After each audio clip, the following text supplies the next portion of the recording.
There is a place in Britain so old, so impossibly deep, so soaked in mystery, that the scientists who descended into it came back changed. Not just intellectually, not just professionally. Changed in the way people get changed when they look at something that rewrites everything they thought they understood about the world.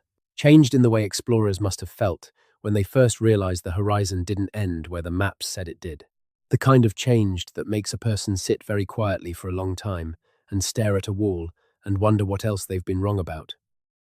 What they found inside those ancient shafts, those impossibly ancient corridors carved into the living rock of Britain's hills, was not what anyone expected. It was not what the textbooks had prepared them for. It was not what the museums had been telling the public for 200 years. What they found was something that threatened to rewrite the entire story of human civilization on this island, in this corner of the world, and possibly across the entire Atlantic Ocean. And the further they dug, the stranger it got. This is not a story about simple archaeology. This is a story about a mystery that has been building for centuries, piece by piece, discovery by discovery, whispered about in academic journals and shouted about in the margins of history books, slowly accumulating until it could no longer be ignored. This is the story of Britain's oldest mines, and what they revealed about a world that should not have existed. If you're watching this to fall asleep, that's exactly why I make these videos. Maybe subscribe and let me know where are you right now and what time is it. Let's start at the beginning. Not the beginning of the investigation, not the beginning of the excavations, but the true beginning. The geological beginning. The moment when Britain's hills were first carved open by human hands so ancient that most historians, even today, struggle to assign them a proper date without feeling slightly queasy about the implications. The hills of Wales, the mountains of the Scottish Highlands, the limestone ridges of the English Midlands. These are not simply beautiful landscapes. They are, if you know how to read them, an enormous library. And the books in that library are written in copper, in flint, in tin, and in something far stranger that we will get to in time. But to understand what scientists found, you have to first understand who was looking and why it took so long for the world to pay attention. For most of the 19th century and well into the 20th, the dominant assumption in British archaeology was comfortable and reassuring. The ancient peoples of Britain were presumed to be relatively isolated. They were imagined as hardy island folk who developed their own technologies slowly, traded a little with their continental neighbours, built their impressive stone circles, and lived in blissful geographic separation from the rest of the ancient world. The Atlantic Ocean was a wall, a barrier, a boundary that defined the limits of connection. This assumption was never really proven. It was simply assumed. And assumptions, in history as in science, have a way of hardening into fact simply through repetition. The story got told so many times that it stopped being a story and became instead a settled truth. Britain was isolated. Bronze Age Britain was provincial, and the mines in Britain's ancient hills were simply local operations, feeding local smelters, serving local craftsmen. Then the scientists went underground. The particular investigation that would eventually upend so much of what we thought we knew began not with a grand expedition or a government-funded research program. It began, as so many of the best discoveries do, with a nagging question that a small group of researchers simply could not let go of. The question was this: how, exactly, did ancient Britain produce so much bronze? Bronze, as you probably know, is an alloy. It is not a naturally occurring metal that you can simply pick up from the ground. It requires two ingredients, copper and tin. You need roughly 9 parts copper to 1 part tin, and when you smelt them together at the right temperature, you get bronze. Harder than copper alone, harder than tin alone, a revolutionary material that changed human civilization so profoundly that we named an entire age of human history after it. Britain had copper, plenty of it, in fact, locked inside the ancient greenstone hills of Wales and the rocky outcrops of Cornwall. But tin was rarer, and the question of where ancient Britain sourced its tin, and in what quantities, and through what networks, was one of those quiet academic puzzles that sat in the corner of the discipline for decades, occasionally nudged by a curious paper, never quite resolved. The mines that changed everything are scattered across several sites in Britain, but the ones that drew the most attention, the ones that produced the most impossible evidence, are concentrated in a triangle of ancient landscape that stretches roughly from the hills of North Wales across to the Western Midlands and down into the tip of Cornwall. To call this region Britain's mining heartland would be accurate, but deeply insufficient. It would be like calling the Library of Alexandria a book collection. The Great Orme copper mine in North Wales is perhaps the most dramatic of these sites. Visitors who go there today, walking the tourist paths and peering into the roped-off sections, often come away impressed but not overwhelmed. They see old tunnels. They see ancient tools. They understand intellectually that people were mining copper here a very long time ago. What they do not fully grasp, because the full truth of it requires a kind of patient accumulation of detail that tourist signs cannot provide, is the sheer, staggering scale of what was accomplished here. The Great Orme is not small. It is, in terms of its Bronze Age extent, one of the largest ancient copper mining operations ever discovered anywhere in the world. Let that settle in for a moment. Not one of the largest in Britain, not one of the largest in Europe, one of the largest anywhere in the world, in the ancient world, in the entirety of human Bronze Age history. Estimates of the total tonnage of copper ore extracted from the Great Orme during the Bronze Age run into the hundreds of thousands of tons. The tunnels extend for miles underground, some of them so narrow that adult archaeologists cannot fit through them without removing their equipment. There are sections that were clearly worked by children, the tunnels too tight for any adult body, the tool marks at heights that suggest workers who were, at most, 8 or 10 years old. These are not comfortable thoughts. The tools found inside these tunnels are themselves remarkable. Bone tools, stone hammers, antler picks that have been radiocarbon dated to as far back as 4,000 years ago, some dates suggesting even earlier occupation. The preservation inside these ancient tunnels, sealed by the collapse of their own roofs and the slow accumulation of debris, has been extraordinary. Archaeologists have pulled out bone fragments, charcoal, even traces of food, preserved in the cool, stable darkness for millennia. But the bones and the charcoal are not what shocked the scientists. What shocked the scientists was the chemistry. When archaeologists and geochemists began running detailed isotopic analyses on the copper artifacts found across Bronze Age Britain, across Ireland, across significant stretches of northern and western Europe, they were looking for what is essentially a chemical fingerprint. Every copper deposit in the world has a slightly different isotopic signature, a ratio of specific isotopes of lead and other trace elements that acts as a geological identifier, as unique as a fingerprint, as specific as a postal code. By analyzing the isotopic signature of a bronze artifact, you can, in theory, trace that metal back to its source mine. This technique, called lead isotope analysis, had been used for decades in classical archaeology to trace the movement of metals around the Mediterranean world.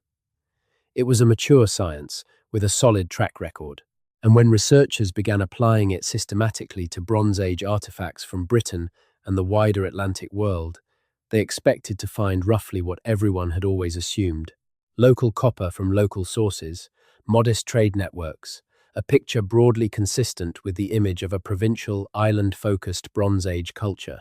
What they found instead was a map that no one had drawn before.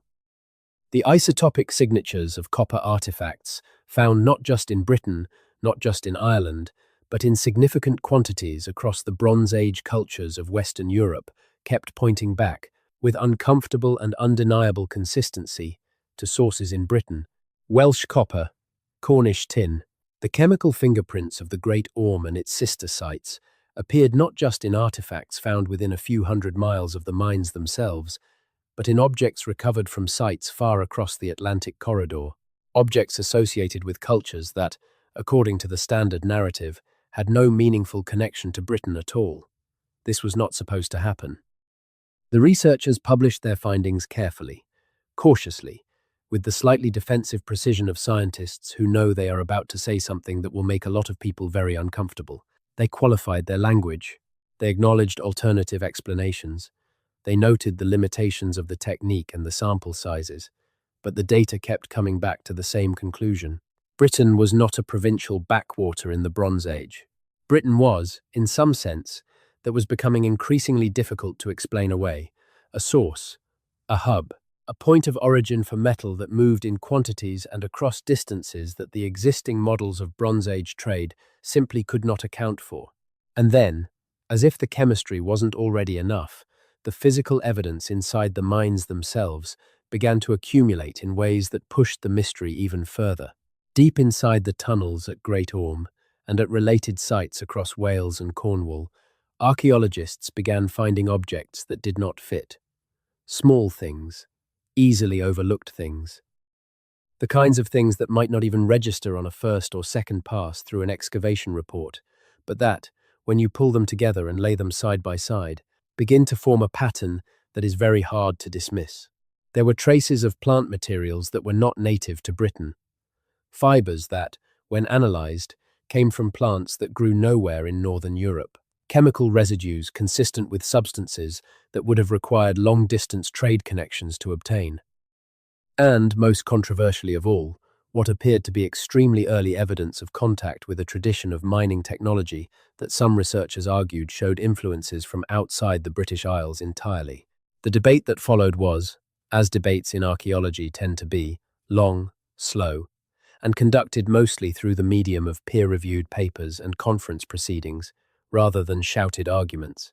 But it was a genuine debate, and it centered on a question that, once raised, proved impossible to set aside. Were the ancient miners of Britain operating in isolation, or were they part of something larger? Something that connected the island of Britain not just to the near European continent, as had always been assumed, but to a much wider world. To understand why this question matters so much, you need to understand what was happening in the wider world during the Bronze Age, not just in Britain, not just in Europe, but across the Atlantic, in the Americas, where a very different story of ancient mining was unfolding, a story that had been running parallel to the British one for decades, accumulating its own impossible evidence, building toward its own shocking conclusion. Because the story of Britain's oldest mines is not, in the end, only about Britain. It is about a mystery that spans the Atlantic Ocean, a mystery that connects the green hills of Wales to the copper-rich shores of Lake Superior, a mystery that involves trade routes that no one believed could exist, technology that no one thought had been invented yet, and a level of human connectivity in the ancient world that, if true, would completely rewrite the history of civilization. And to find the other half of this mystery, you need to travel west, very far west, to a place that, in the Bronze Age, was not supposed to matter at all. The shores of Lake Superior are different from the coast of Wales in almost every physical way you can imagine. Different climate, different geology, different vegetation, different light. But there is one thing they share, one thing that connects them across 4,000 miles of ocean and 4,000 years of time, and that thing is copper. Lake Superior, specifically the peninsula of land known today as the Keweenaw Peninsula in Michigan, sits atop one of the richest copper deposits in the world. Not copper ore, not copper locked inside other minerals that requires complex smelting to extract. Pure, native copper. Metallic copper that can be found lying on the surface of the ground, embedded in rocks, washing out of stream banks. Copper, so pure and so accessible that ancient peoples could pick it up with their hands and work it directly, without smelting, without the complex infrastructure that copper production required everywhere else in the world. This copper was mined, extensively. For thousands of years, the archaeological evidence of ancient copper mining around Lake Superior is, in its own way, as staggering as the evidence at the Great Orme. Thousands of ancient mining pits have been identified. Hundreds of thousands of stone hammers have been recovered. The sheer quantity of copper removed from this region by ancient peoples has been estimated by different researchers at different times, with estimates ranging from the conservative to the genuinely breathtaking. Conservative estimates suggest hundreds of millions of pounds of pure copper were extracted from the Lake Superior region in antiquity. Some researchers have suggested the number is higher. And here is the question that has haunted American archaeology since the 19th century, when these ancient mines were first systematically studied. Where did it all go? The Native American cultures of the Great Lakes region used copper, extensively and beautifully. Copper beads, copper tools, copper ornaments have been found at sites across the eastern half of North America. The cultures associated with this copper use, the Hopewell, the Adena, the cultures of what archaeologists call the woodland period, were sophisticated and widespread. Their copper artifacts have been found at sites hundreds of miles from Lake Superior. The trade networks that distributed this copper across the continent were real, and they were impressive, but they were not, by any honest accounting, sufficient to explain what happened to all the copper that came out of the Lake Superior mines.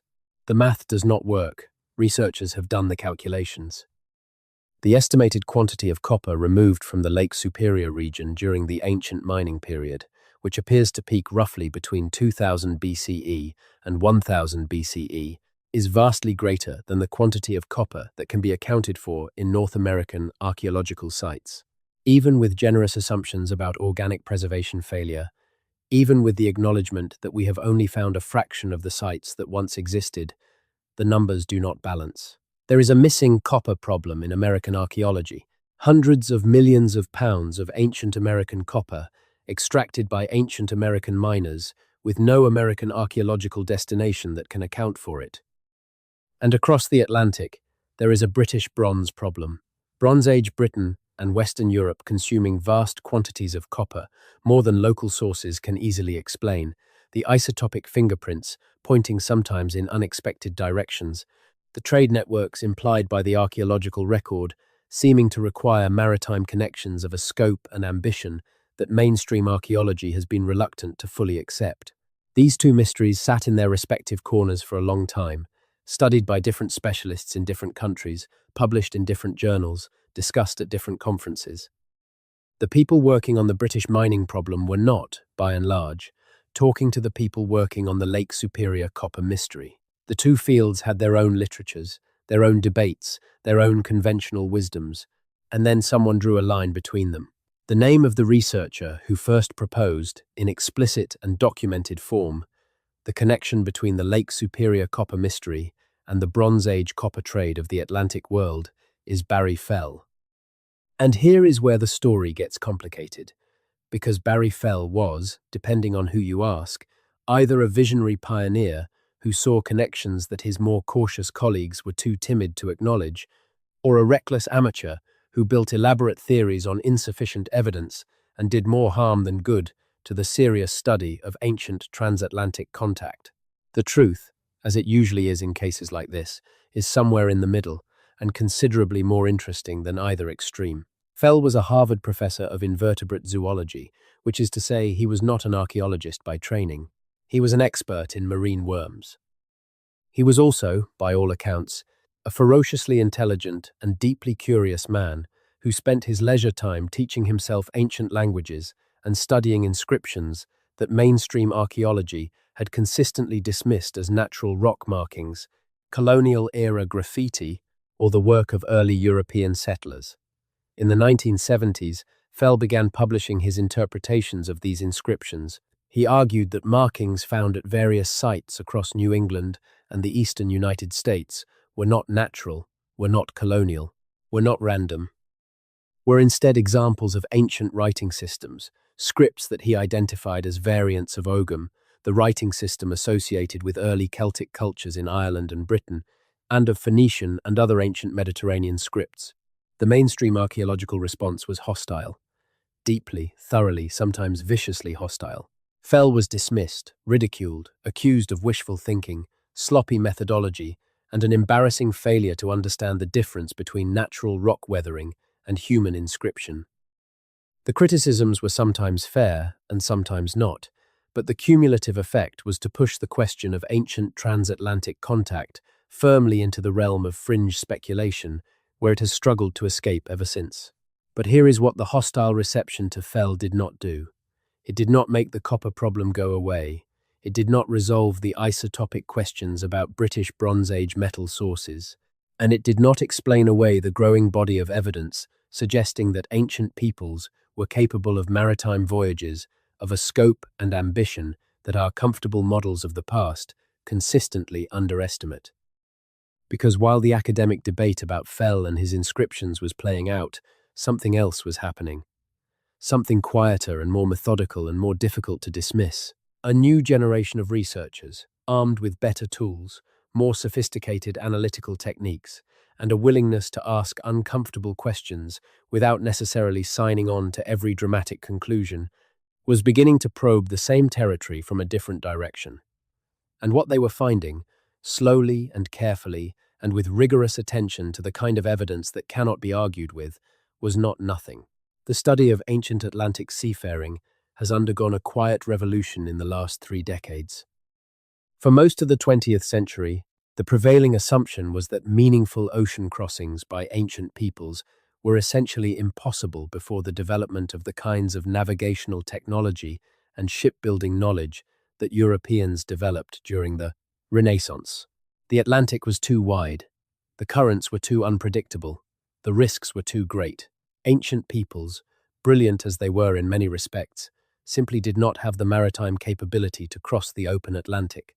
This assumption has been comprehensively dismantled.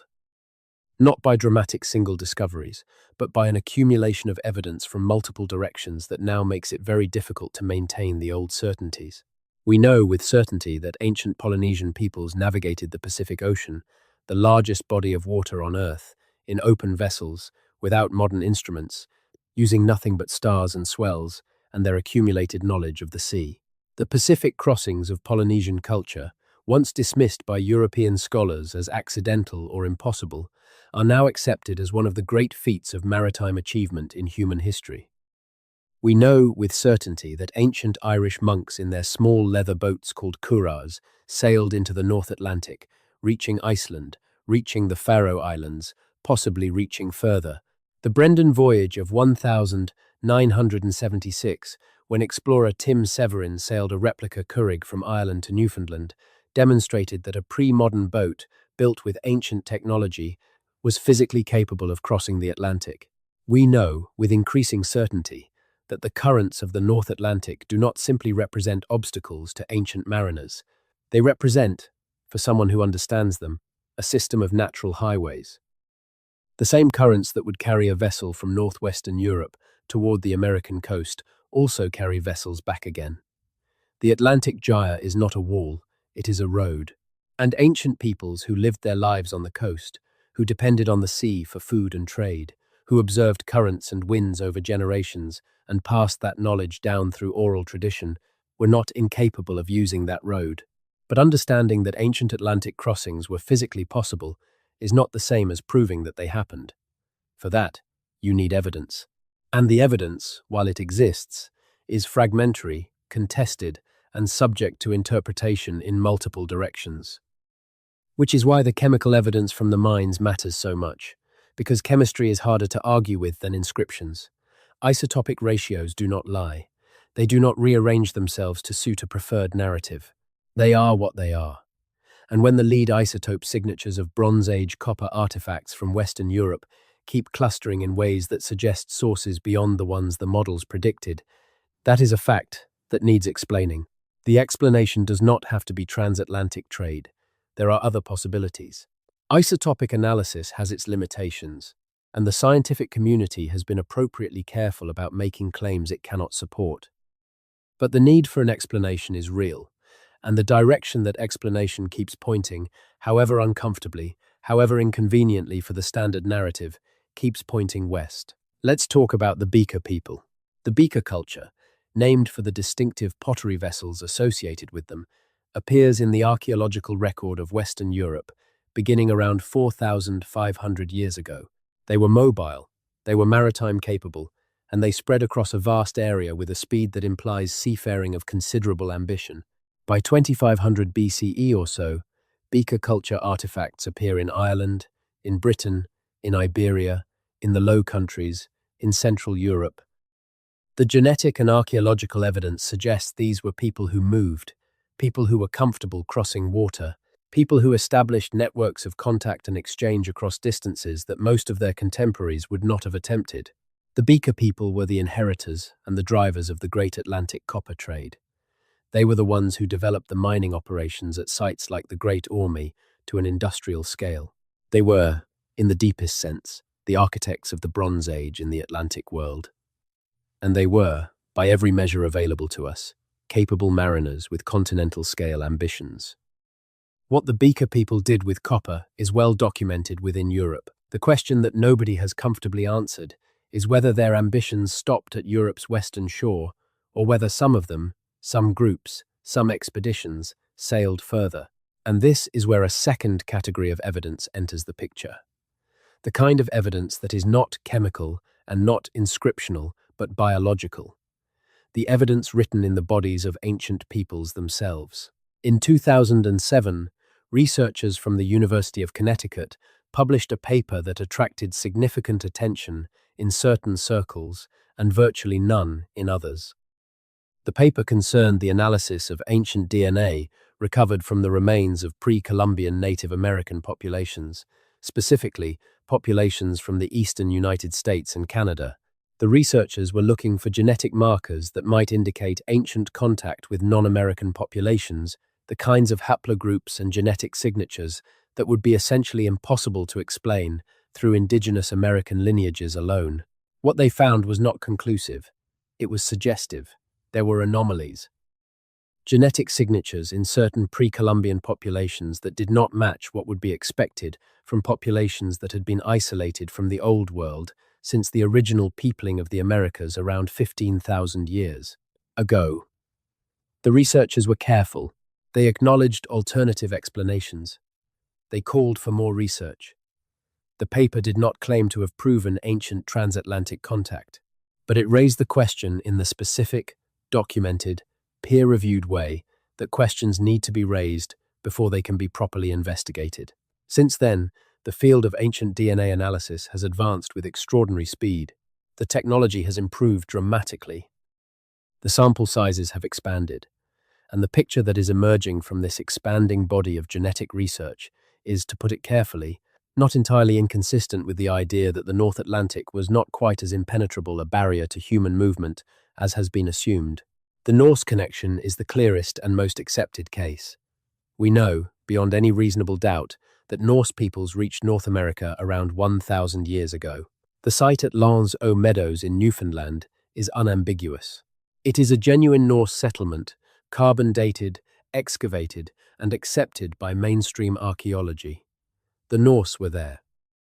The only debate is about how extensive their contact was and how long it lasted, but the Norse arrived 1,000 years ago. The Lake Superior mines appear to have been most intensively worked between 4,000 and 3,000 years ago.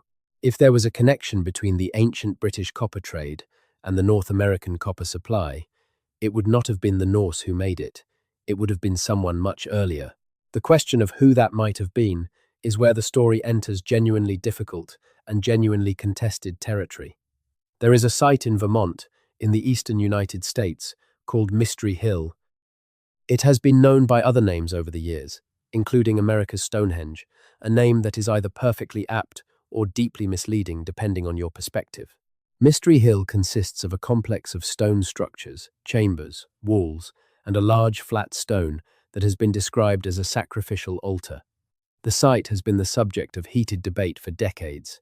Some archaeologists have argued that the structures at Mystery Hill are colonial, built by 18th or 19th century settlers for purposes that are not mysterious at all.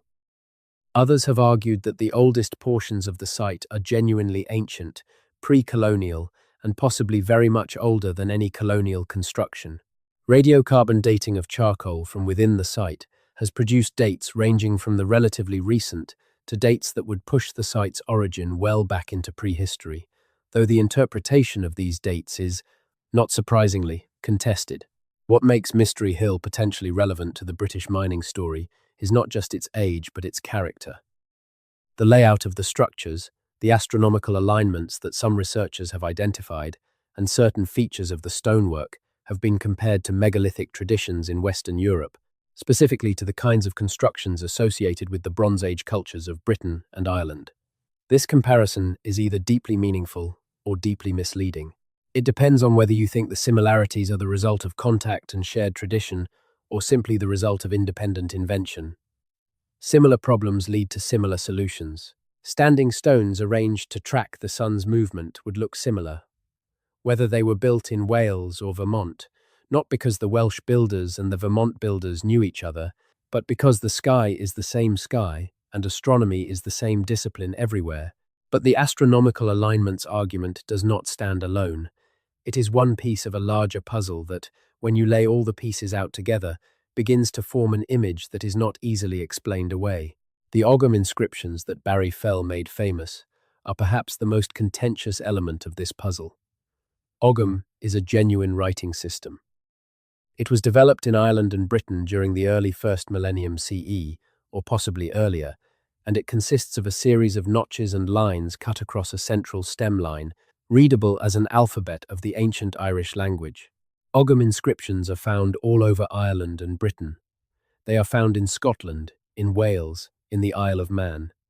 They are a real, documented, uncontroversial writing system.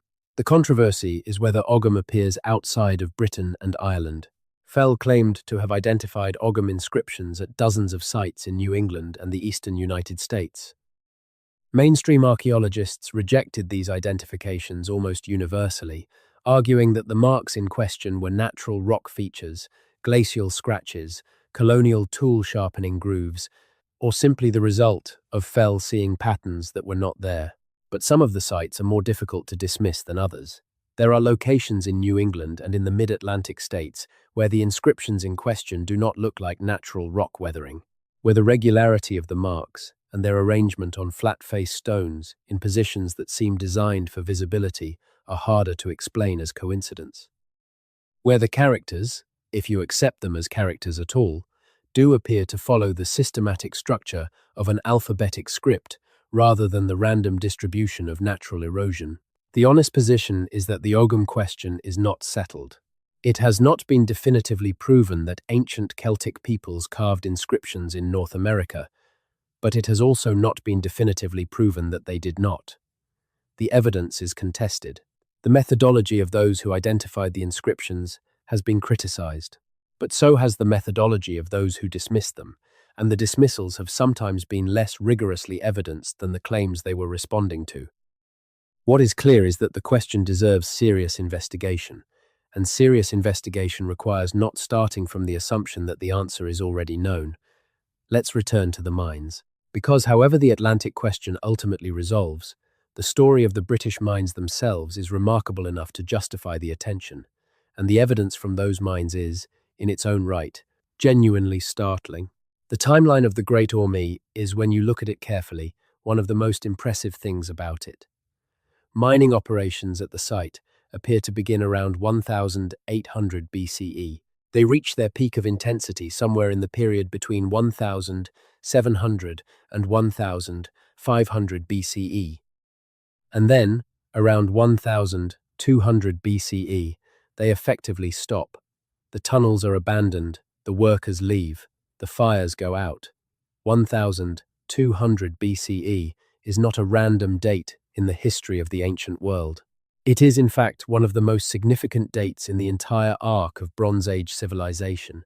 It is the date at which the Bronze Age world collapses, not slowly, not gradually, but with a speed and completeness that has stunned archaeologists and ancient historians ever since they first pieced together the picture. The Bronze Age collapse, sometimes called the Late Bronze Age collapse, is one of the greatest mysteries in all of history. In a period of about 50 years, centered on approximately 1200 BCE, virtually every major civilization in the Eastern Mediterranean and the Near East either collapses entirely or suffers catastrophic disruption. The Mycenaean Greeks are destroyed. The Hittite Empire, one of the great powers of the ancient world, simply ceases to exist. The cities of the Levantine coast are burned and abandoned. Egypt, the most stable and long-lasting of all ancient civilizations, survives but in a greatly diminished form. Trade networks that had operated for centuries fall apart.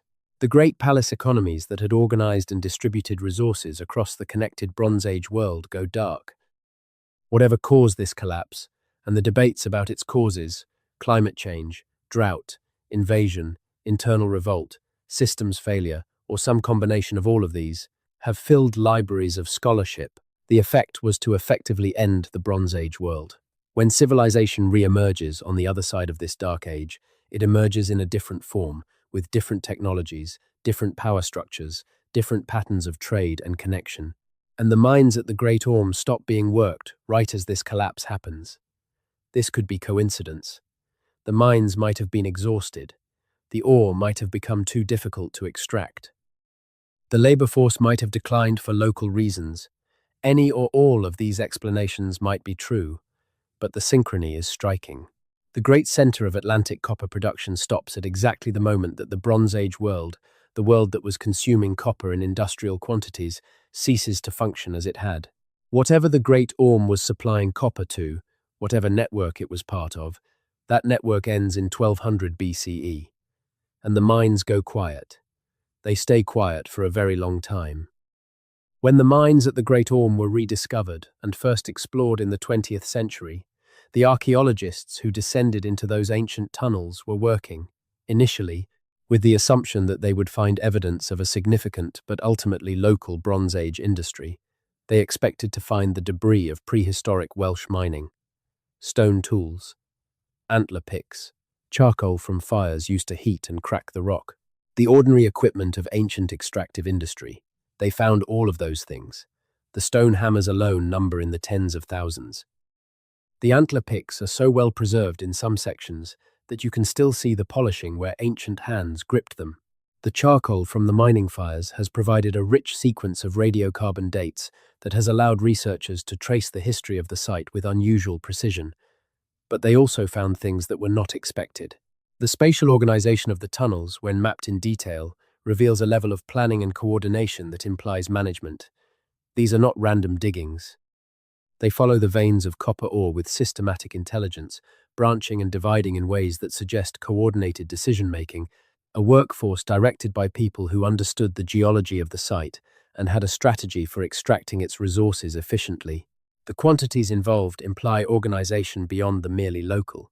At its peak, the Great Orme is estimated to have produced copper in quantities that would have required not just a large local workforce, but a supply network to feed that workforce, to bring in the food and materials that a major industrial operation requires, and to distribute the copper that came out of the ground to wherever it was ultimately going.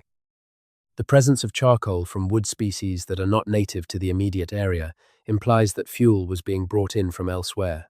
The bone evidence implies that animals were being slaughtered at the site in numbers that would not be consistent with a small local community living off the land. This was not a cottage industry. This was something closer to industrial production, organized across distances, coordinated by some form of authority that we can only infer from the physical remains. And then there is the question of the chemical signature.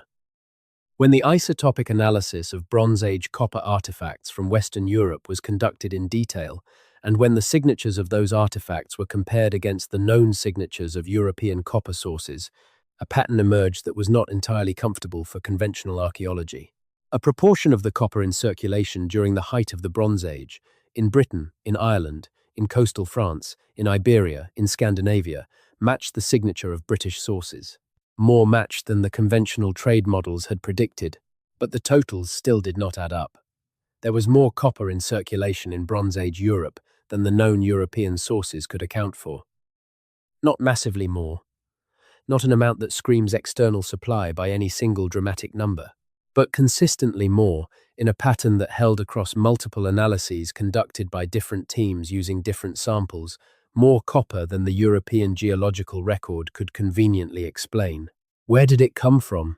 This is the question that the transatlantic hypothesis attempts to answer. It is not the only possible answer. There may be European copper sources that have not yet been identified. There may be errors or limitations in the isotopic analysis technique that are introducing systematic bias into the results. The statistics may look more dramatic than they actually are. All of these are legitimate scientific concerns, and serious researchers take them seriously. But the transatlantic hypothesis is not going away, because it is not just one thread. It is multiple threads, coming from multiple directions, pointing in the same direction. And while each thread individually might be dismissed or explained away, the combination of them is becoming increasingly difficult to set aside. Let's talk about the boats. One of the most compelling arguments against ancient transatlantic contact has always been the practical one. Even if ancient people wanted to cross the Atlantic, even if they had the navigational knowledge, Even if they understood the currents and the winds, they did not have boats capable of making such a voyage. Their technology was simply too primitive. The ocean would have swallowed them. This argument has been substantially undermined by what we now know about Bronze Age seafaring technology. The Dover Bronze Age boat, discovered in 1992 beneath the streets of Dover in southeastern England, is one of the most significant archaeological finds in British history. It is the remains of a Bronze Age vessel, dated to approximately 1550 BCE, and its construction is revelatory. The boat is not primitive. It is sophisticated, well-engineered, and clearly the product of a long tradition of boat-building knowledge. The Dover boat is made of oak planks joined with wooden cleats and sealed with moss and fat. It is a wide, stable vessel with a design that maritime archaeologists have analysed in considerable detail. A reconstruction of the boat, built using ancient tools and ancient materials, was sailed in the channel, and it performed well. It was not a fragile, uncertain vessel. It was a working ship, capable of carrying cargo and crew in the kinds of sea conditions that the Channel regularly produces. And the Channel is not the North Atlantic, but the Channel is not gentle either. A boat that can handle the Channel, in the hands of experienced mariners who know the sea and the winds, is not obviously incapable of longer ocean voyages. The step from coastal seafaring to ocean seafaring is a large one. It would have required better vessels than the Dover boat, or at least vessels more specifically adapted to ocean conditions. But it is a step that the technology of the time could, in principle, have made. The Ferriby boats, discovered in the Humber estuary in Yorkshire, are older than the Dover boat, dated to around 1900 to 2000 BCE, and they are equally sophisticated in their construction. Together, these finds demonstrate that Bronze Age Britain had a boat-building tradition of considerable maturity, and that the vessels being built were capable of serious maritime work. The currach tradition of Ireland and Scotland provides a different kind of evidence. Currachs, boats built on a frame of wood or wicker and covered with animal hide, have been used for seafaring in the Celtic world for thousands of years. They are light, flexible, and in skilled hands, surprisingly capable. The skin boat tradition of the North Atlantic is ancient, and it is not limited to the British Isles. The Inuit and other Arctic peoples of North America independently developed skin boat technology that is remarkably similar in principle to the currach tradition. Both groups were dealing with the same environment, the cold, rough waters of the North Atlantic, and they arrived at similar solutions. The similarity of skin boat technology on both sides of the North Atlantic has been noticed by several researchers. It proves nothing by itself. Independent invention is a real phenomenon, and people on both sides of a cold ocean would naturally develop similar solutions to the problem of navigating that ocean. But it is another thread, another small piece of evidence that, when placed beside the other small pieces, begins to suggest something. The Norse, we know, crossed the North Atlantic around 1000 CE using open wooden vessels considerably larger and more robust than a currach, but built on essentially the same principles of seaworthiness. The Norse crossings did not happen in a cultural vacuum. They happened after centuries of Norse experience with open ocean voyaging in the North Atlantic, voyages that began with the exploration of Iceland and the Faroes and gradually pushed further west. The Norse were building on accumulated knowledge. Someone had to be the first. The Norse were not the first people to figure out that the North Atlantic could be crossed. They were, in the conventional narrative, simply the first people with a documented, archaeologically verified record of having done so before Columbus. But the documented record is not the same as the historical record. It is only the part of the historical record that has been preserved in a form that archaeologists can recognize and date. What might have happened before the Norse? What might have happened in the Bronze Age, when the great mining operations of the Atlantic coast of Britain were at their height, when copper was moving in quantities that strained the explanatory capacity of the known European sources, when maritime cultures were stretching their reach across the coastal waters of the Atlantic world? The honest answer is that we do not know. We do not have a documented Bronze Age transatlantic voyage the way we have Lens or Meadows. We do not have a Bronze Age equivalent of the Norse site in Newfoundland, a clear, unambiguous settlement that mainstream archaeology accepts as evidence of Bronze Age contact. What we have is a set of questions that conventional explanations struggle to answer, and a set of possible answers that conventional archaeology is reluctant to accept. This is not an unusual situation in the history of science. Many of the things we now know to be true were, at some point in the recent past, considered too radical to accept, too poorly evidenced to consider seriously, too threatening to the established narrative to get a fair hearing. The acceptance of continental drift as a geological reality took decades. The acceptance of the Clovis first model of the peopling of the Americas, and then its subsequent dismantling when the evidence for pre-Clovis peoples in the Americas became undeniable, illustrates exactly how a dominant paradigm can shape the reception of inconvenient evidence. This is not to say that the transatlantic hypothesis is necessarily correct. It may not be. The evidence is suggestive, not conclusive. The scientific community's caution is, in many respects, appropriate. Extraordinary claims require extraordinary evidence, and the kind of extraordinary evidence that would settle this question beyond reasonable doubt has not yet emerged. But the question is real. The copper problem is real. The isotopic data is real. The sophistication of Bronze Age British maritime technology is real. And the question of what happened to the hundreds of millions of pounds of copper extracted from the Lake Superior mines during the Bronze Age period is very, very real. Let us go deeper into the mines, not metaphorically, physically. Let us follow the archaeologists down into those ancient tunnels and look at what they actually found, in detail, piece by piece, because the physical evidence from inside the mines is itself a story that has not been fully told. The tunnels at the Great Orme are not a single system. They are multiple overlapping systems, dug at different times, by different generations of miners, following the copper veins as they twisted and branched through the limestone of the headland. The oldest workings are the deepest. They are also the most inaccessible, the narrowest, the most dangerous to explore. When archaeologists first began systematically documenting the underground extent of the Great Orme, they were working largely in the dark. The tunnels had not been mapped. The connection between different sections was not known. It was work that required patience, physical toughness, and the willingness to spend long hours underground in spaces that would challenge the most determined claustrophobe. What the mapping revealed was an underground landscape of extraordinary complexity. Tunnels that branched and rebranched, following the copper veins in 3 dimensions through the rock. Chambers where the miners had broken through into natural cavities and used them as workspaces. Sections where the ceiling is so low that the only way through is to lie flat and drag yourself forward on your elbows. Sections where the walls are still stained with the black residue of ancient fires used to heat the rock and make it easier to break.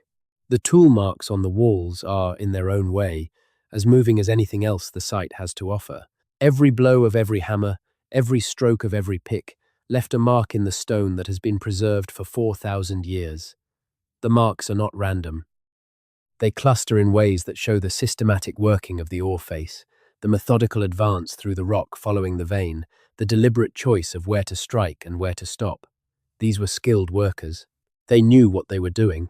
They had learned their craft, and they practiced it with precision. The bone tools found in the tunnels deserve special attention. They are not crude implements. Many of them are finely worked, shaped with care to specific profiles that would have made them effective for particular tasks. The antler picks, made from the shed antlers of red deer, are particularly well preserved. Several examples show repairs, where a crack or break has been addressed by binding with sinew or rawhide. These were not single-use disposable tools. They were maintained, repaired, and used until they were truly worn out. The bones of the workers' food, cattle, pig, sheep, deer, show cut marks and burn marks consistent with systematic butchery and cooking. These people were eating well, or at least eating regularly.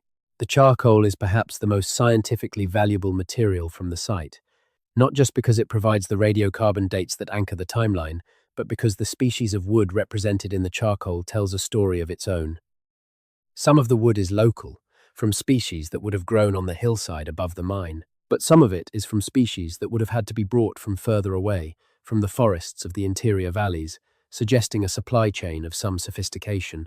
And then there are the anomalies. The things that do not fit comfortably into the standard picture of a local Bronze Age copper mine. The traces of plant materials that are not native to North Wales.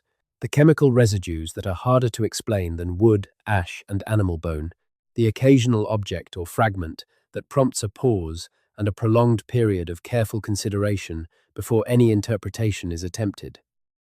Archaeological reports are written in a language that is designed to be precise and cautious, and the full implications of some of these anomalies are therefore not always immediately apparent to a general reader. But when you read the primary literature carefully, when you look at the footnotes and the caveats and the discussions of alternative interpretations, you begin to see the outlines of a puzzle that the researchers themselves are not entirely comfortable with. The puzzle is this. The Great Orme and the other major Bronze Age mining sites in Britain appear to have been operating as part of a system that was significantly larger and more geographically extensive than the conventional model allows for. The amount of copper they produced exceeds what can be easily accounted for within the known European Bronze Age exchange networks. The organization implied by the physical evidence suggests a level of coordination and long-distance management that implies connections to a wider world. And the timing of the mine's operation and abandonment correlates with events in the Bronze Age world that suggest it was not operating in isolation from that world. These are not fringe claims. They are mainstream academic observations, published in respected journals, made by respected researchers. What is fringe, or at least what has been treated as fringe, is the conclusion that some researchers draw from these observations, that the British mines were connected, through some form of maritime trade, to sources of demand that lay beyond the conventional boundaries of the Bronze Age Atlantic world. The connection to Lake Superior is the most dramatic version of this hypothesis, but it is not the only version, and it is important to be clear about the gradations of the claim. The most modest version says simply that Bronze Age Britain was more deeply and more extensively connected to the wider Bronze Age world than mainstream archaeology has traditionally acknowledged, and that the copper from British mines may have travelled further than the conventional trade models suggest, possibly including destinations across the full breadth of the Atlantic world. A more ambitious version says that specific evidence, isotopic, biological, and cultural, points to contact between Bronze Age Atlantic cultures and the peoples of eastern North America, possibly including some form of access to or trade in North American copper. The most dramatic version says that the missing Lake Superior copper went to Bronze Age Europe, carried by mariners who knew the Atlantic currents and made regular or semi-regular crossings in the Bronze Age period, leaving traces that we are only now beginning to identify and interpret.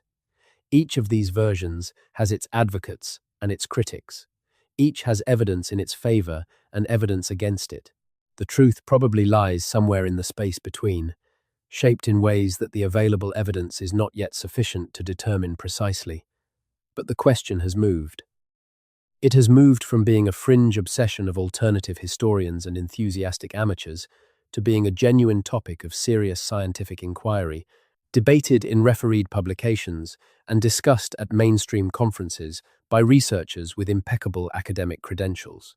The mines at the Great Orme and their counterparts across Britain have had a significant role in moving that question because the physical evidence they contain is not ambiguous in the way that inscriptions and astronomical alignments can be. The copper is there. The quantities are what they are. The chemistry is what the chemistry is. And the chemistry keeps pointing at a picture of the Bronze Age world that does not fit comfortably within the conventional boundaries. Let us talk about Stonehenge. Because Stonehenge, the most famous monument in Britain and one of the most famous in the world, has its own connections to the mystery of the ancient mines that are often overlooked in the popular telling of its story. The stones of Stonehenge were not all quarried locally. The famous blue stones, the smaller stones that form the inner structure of the monument, were brought from the Preseli Hills in southwest Wales, a journey of roughly 200 miles by any direct route, and potentially much longer if the stones were transported partly by sea. The logistics of moving stones weighing several tons over such a distance, using Bronze Age technology, have been the subject of extensive research and considerable debate. What is less often discussed is the timing. Stonehenge was being actively built and modified during the same period that the Great Orme and the other major copper mines of Wales were at the height of their production. The same cultures, the same peoples, were doing both. moving enormous stones from Wales to Wiltshire and mining copper from the hills of North Wales in industrial quantities were activities that were happening simultaneously, carried out by societies that were connected to each other and to the wider Bronze Age world. The people who organized the transport of the Preseli bluestones were demonstrably capable of coordinating complex logistical operations across long distances. The same organizational capacity, applied to the movement of copper rather than stone, could in principle have sustained trade networks of considerable geographical extent. And Stonehenge itself is deeply connected to astronomy, to the tracking of celestial cycles, to the kind of precise observation of the heavens that, in other ancient cultures, was the foundation of long-distance navigation. The sun rises exactly over the heel stone at the summer solstice when viewed from the center of the monument. This is not an accident. This is deliberate, precise, astronomical engineering. The people who built Stonehenge were watching the sky with great attention. They understood the movements of the sun and the stars. They were doing something with that understanding. Navigation, in the pre-modern world, was primarily celestial. You found your way by the stars and the sun. The same knowledge that allowed you to track the solstices and align a monument with astronomical precision was the same knowledge that allowed a mariner to find their way across an ocean. These are not separate skills. They are manifestations of the same underlying knowledge system. This does not prove that the builders of Stonehenge crossed the Atlantic. It proves only that they had some of the cognitive tools that such a crossing would have required. But every piece of evidence that points in this direction is another small weight on one side of a scale that is slowly, carefully, and with considerable academic controversy beginning to tip. The question of what the ancient world knew and how connected it was is one that keeps getting revised in the direction of more knowledge, more connection, more sophisticated technology, more extensive trade networks, more ambitious maritime ventures. The history of the Americas before Columbus is one of the most powerful examples of this pattern. For most of the 20th century, the story of pre-Columbian North America was told in ways that systematically underestimated the sophistication, the scale, and the connectivity of the cultures involved. The earthworks of the Mississippi Valley, the Cahokia complex near present-day Sreet, Louis were once described in terms that implied a modest regional culture. We now know that Cahokia, at its height, around 1000 CE, was larger than contemporary London, that it was connected by trade networks to cultures across the continent, and that it represented a level of social organization and cultural achievement that bears no resemblance to the primitive picture painted in older accounts. The same revision has happened repeatedly in the story of Amazonian archaeology, where the terra preta soils and the geometric earthworks of the Amazon basin have revealed a pre-Columbian civilization of astonishing extent and sophistication, a civilization that maintained the Amazon forest, that cultivated it and shaped it in ways that are still being documented. The pattern is consistent. Everywhere, archaeologists look with sufficient care and sufficient technological sophistication, the past turns out to be more complex, more sophisticated, and more connected than the previous generation assumed. The mines of Britain are part of this pattern. What was found in them, what the chemical analysis of the metals they produced revealed, and what the growing body of research on ancient Atlantic seafaring suggests, all point in the same direction. The Bronze Age world was larger and more connected than we have been comfortable admitting. The mines at the Great Orme were not a local enterprise serving a local market. They were a node in a network that stretched further than our maps of the ancient world have traditionally shown. How much further? That is the question. And it is a question that the researchers who descend into those ancient tunnels, who run their analyses on fragments of ancient copper and bone and charcoal, are still working to answer. The evidence keeps accumulating. The picture keeps getting clearer. And the direction it keeps pointing remains, as it has been pointing for several decades now, toward a Bronze Age world that was, in some sense that we are only beginning to understand, global. Not global in the modern sense. Not global in the sense of instant communication and container ships and satellite navigation. Global in the sense that human curiosity and human ambition and human need for resources found ways to connect places that the geography seemed to separate. Global in the sense that the ocean, which looks like a barrier, was experienced by the people who knew it as a road. The miners at the Great Orme knew this road. Or someone who came to buy what they produced knew this road. The copper that came out of those ancient tunnels went somewhere. The chemistry says it went further than the local market. The quantities say it went in amounts that imply organized, sustained demand from somewhere beyond the visible horizon of conventional Bronze Age trade. Where it went, exactly, is the mystery that the scientists found when they went into Britain's oldest mines. Not a simple mystery, not a clean one, not one that resolves itself into a single dramatic revelation, but a real mystery, built on real evidence, pointing toward a real revision of what we know about the ancient world. And that revision is still being written, in laboratories where isotopic ratios are being measured, in tunnels where ancient tools are being carefully lifted from sediment that has not been disturbed in 4,000 years, in genetics laboratories where ancient DNA is being extracted from tiny fragments of bone and sequenced and compared against databases of human genetic diversity, in libraries where ancient texts are being reread with new eyes, looking for references that earlier readers overlooked or dismissed. The story of Britain's oldest mines is not finished. It is, in the most literal sense, still being excavated. And what emerges from that excavation, from the intersection of geology and chemistry and genetics and maritime history, and the slowly accumulating willingness of the academic world to take the question of ancient transatlantic contact seriously, may well be one of the most significant revelations in the history of archaeology. The mines have been waiting for 4,000 years for the right questions to be asked of them. We are beginning, just beginning, to ask those questions properly. And the answers, when they come, will change the story of human history in ways that are very difficult to predict from where we stand now. But the mountains of Wales, the ancient tunnels, the stone hammers and antler picks and charcoal fires of the Great Orme are patient. They have waited this long. They can wait a little longer for the world to fully understand what they have always contained. Now, let us move to a different corner of the same mystery.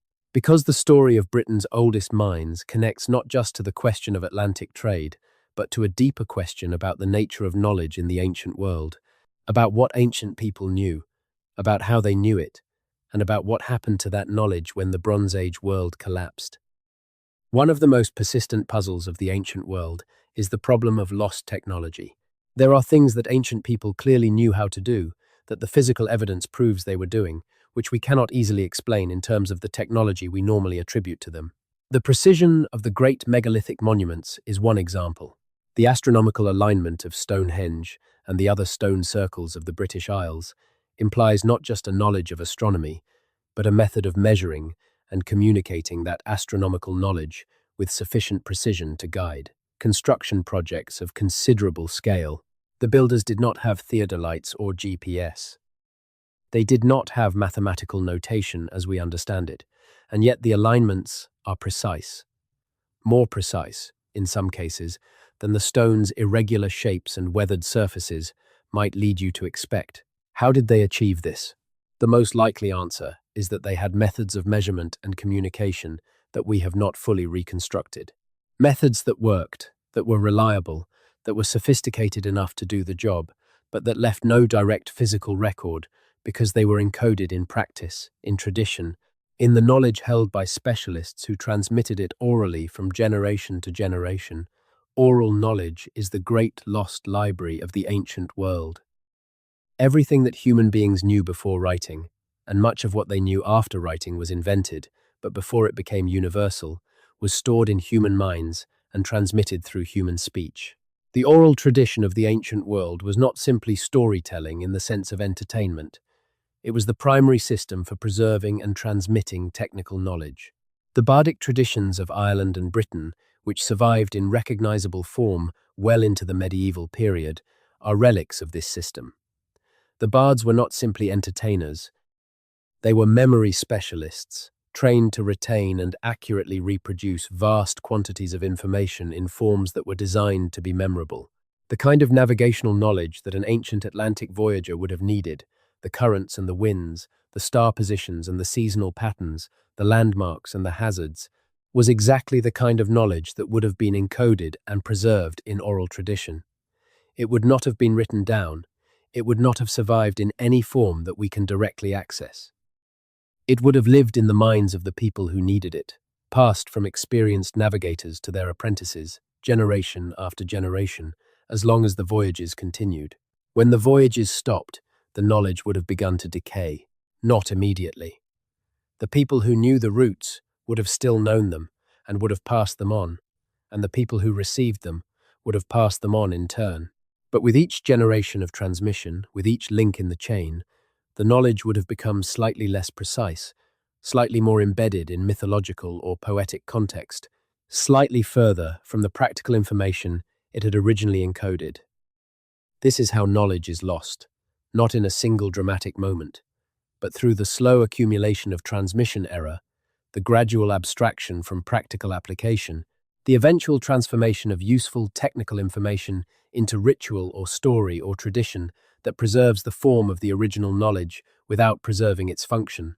After the Bronze Age collapse, the maritime traditions of the Atlantic world may have entered exactly this process of decay. The roots and the methods and the knowledge of distant sources of copper would have survived for a time, transformed and encoded in forms we can no longer easily recognize, and then, over centuries, they would have faded. Not disappeared entirely, perhaps, but become inaccessible in the form of practical information. The myths and legends of the Celtic world contain references to islands in the west, to lands beyond the Western Ocean, to journeys of extraordinary length. The voyage of Bran, the voyage of Maelduin, the Imrama tradition of Irish mythology, all speak of sailors who travel far into the Western Ocean and find strange lands. These are usually interpreted as pure fantasy, as the mythological elaborations of a people who lived by the sea and whose imaginations were naturally oriented toward the mysterious horizon. But every mythological tradition is built on something. The stories have sources. They encode something, even when that something has become so thoroughly transformed by the process of mythological elaboration that the original practical content is no longer accessible. The Imrama tradition may encode, in mythological form, the memory of voyages that actually happened, not necessarily in the Bronze Age. Perhaps in later periods, when smaller, more individual expeditions continued the older tradition of Western Ocean exploration. The Irish monks who reached Iceland and the Faroes were the heirs of a maritime tradition that ran much deeper than Christianity. They did not sail into the unknown without models. They followed routes that someone, at some point, had sailed before. The Norse discovered Iceland and found Irish monks already there, or recently there. The Norse discovered Greenland and found traces of previous habitation.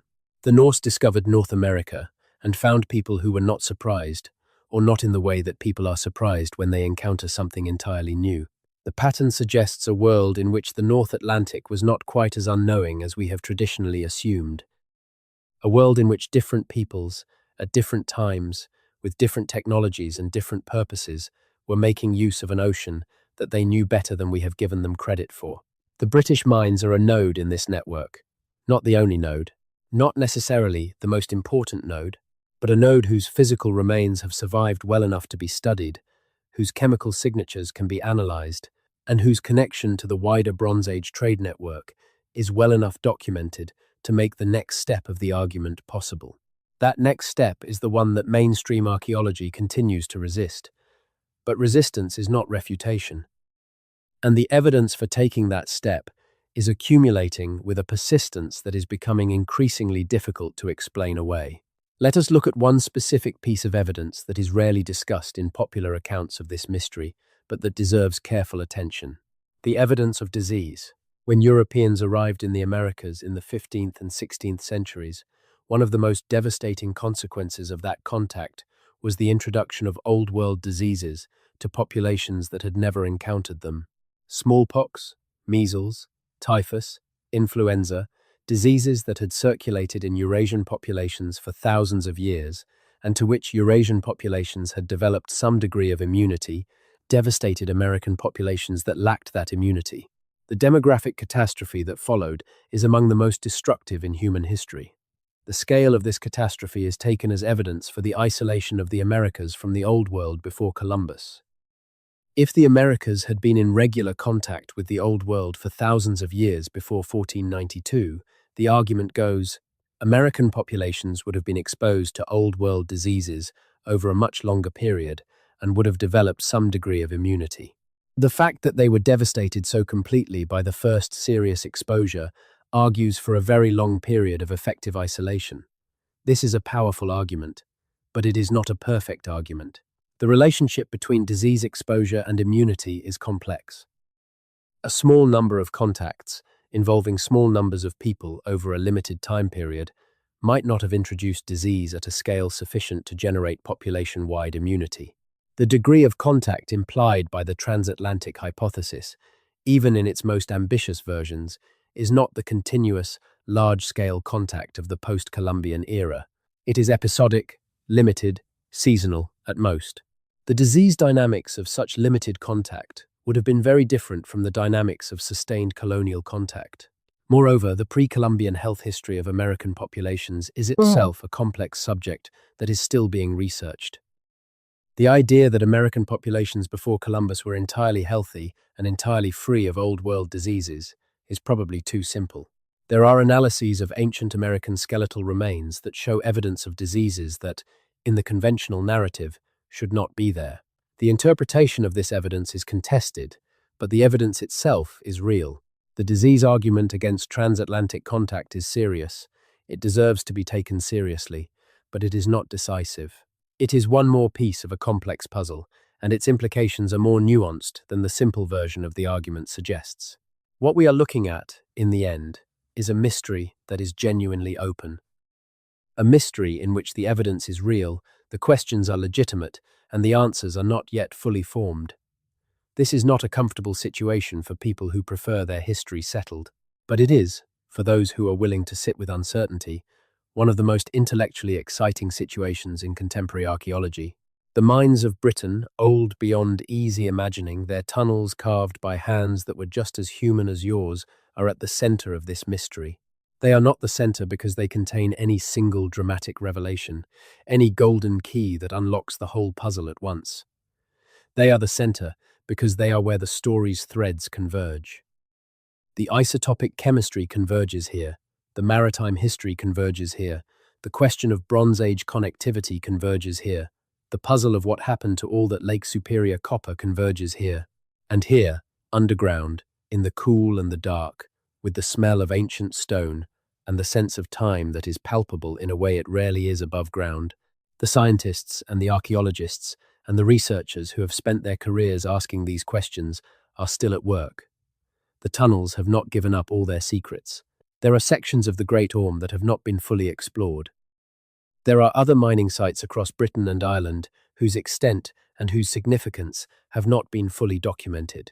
There are samples that have not been analysed, questions that have not been asked, connections that have not been made, and there are people who are going to go down into those tunnels and do that work.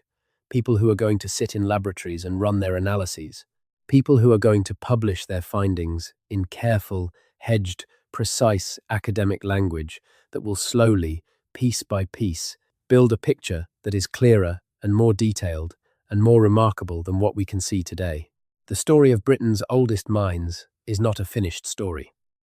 It is a story in progress, but the direction of the progress, the way the evidence keeps accumulating, the way the questions keep leading to more questions, the way the conventional narrative keeps being strained by what the physical evidence reveals, all of that suggests that the world we are describing when we describe the world that made these mines was a larger, more connected, more ambitious world than anything that has been taught in textbooks or displayed in museums. And that world, that lost world of Bronze Age Atlantic seafarers and copper traders and mine operators and long-distance navigators, is waiting to be found. Piece by patient piece, tunnel by ancient tunnel. Analysis by careful analysis. Britain's hills have been keeping this secret for 4,000 years. They are not likely to keep it much longer. Now, let us follow one more thread, because the story of the mines and the story of the Atlantic copper trade both connect to a third story, one that has been running parallel to them for just as long, building toward the same convergence. and that concerns the question of who was living in the Americas during the Bronze Age, what they knew, and what they were capable of. The standard account of pre-Columbian North America, the account that is still taught in most schools and presented in most museums, divides the pre-Columbian past into a series of cultures that are generally understood as isolated from each other, except through local and regional trade: the Hopewell culture, the Adena, the woodland tradition, the Mississippian, each in its own time, each in its own region, each building on what came before but not connected to anything outside the continental boundaries. This account is wrong, not entirely wrong. The cultures existed, and their names and rough outlines are accurate. But the picture of isolation, of cultures developing in sealed geographical boxes without meaningful external influence, is a picture that the evidence has been undermining for decades. The Hopewell culture, which flourished in the Ohio Valley between approximately 100 BCE and 500 CE, provides one of the most dramatic illustrations of pre-Columbian continental connectivity. Hopewell artifacts, traded and exchanged across distances that still astonish researchers, have been found in sites from the Gulf Coast to the Great Lakes, from the Atlantic seaboard to the Western Plains. Obsidian from Yellowstone, copper from Lake Superior, mica from the Appalachians, grizzly bear teeth from the Rockies, alligator teeth from the Gulf Coast, marine shells from the Atlantic and the Gulf. All of these materials, transported hundreds and in some cases thousands of miles from their sources, were incorporated into Hopewell mortuary objects and deposited in the great burial mounds of the Ohio Valley. This is not a small-scale local exchange network. This is continental trade, organized, sustained, and operating on a geographic scale that should give pause to anyone who assumes that the pre-Columbian Americas were a collection of isolated, parochial cultures. And Hopewell is not an exception. It is the most dramatic documented example of a pattern that appears to be much more widespread. Pre-Columbian North American cultures were more connected to each other than the standard account suggests. They were trading in bulk commodities, not just luxury items. They were exchanging ideas as well as objects. They were building something that, if it had continued to develop on its trajectory, might have led to something that looked rather different from what European colonists encountered in the 16th century. The copper from Lake Superior runs through the entire story. The Hopewell culture was one of the great consumers of Lake Superior copper, hammering it into elaborate ornaments, tools, and ceremonial objects that were deposited by the ton in the great burial complexes of the Ohio Valley. The quantity of copper in Hopewell contexts is staggering, and it is yet another data point in the missing copper problem. Where did all the Lake Superior copper go? Some of it went to Hopewell, a lot of it in fact. But even Hopewell, enormous and widespread as its exchange network was, cannot account for all of it. The idea that some of that copper was moving across the Atlantic is, in the context of a pre-Columbian North America that was already demonstrably capable of continental-scale trade and organization, not as outlandish as it might initially seem.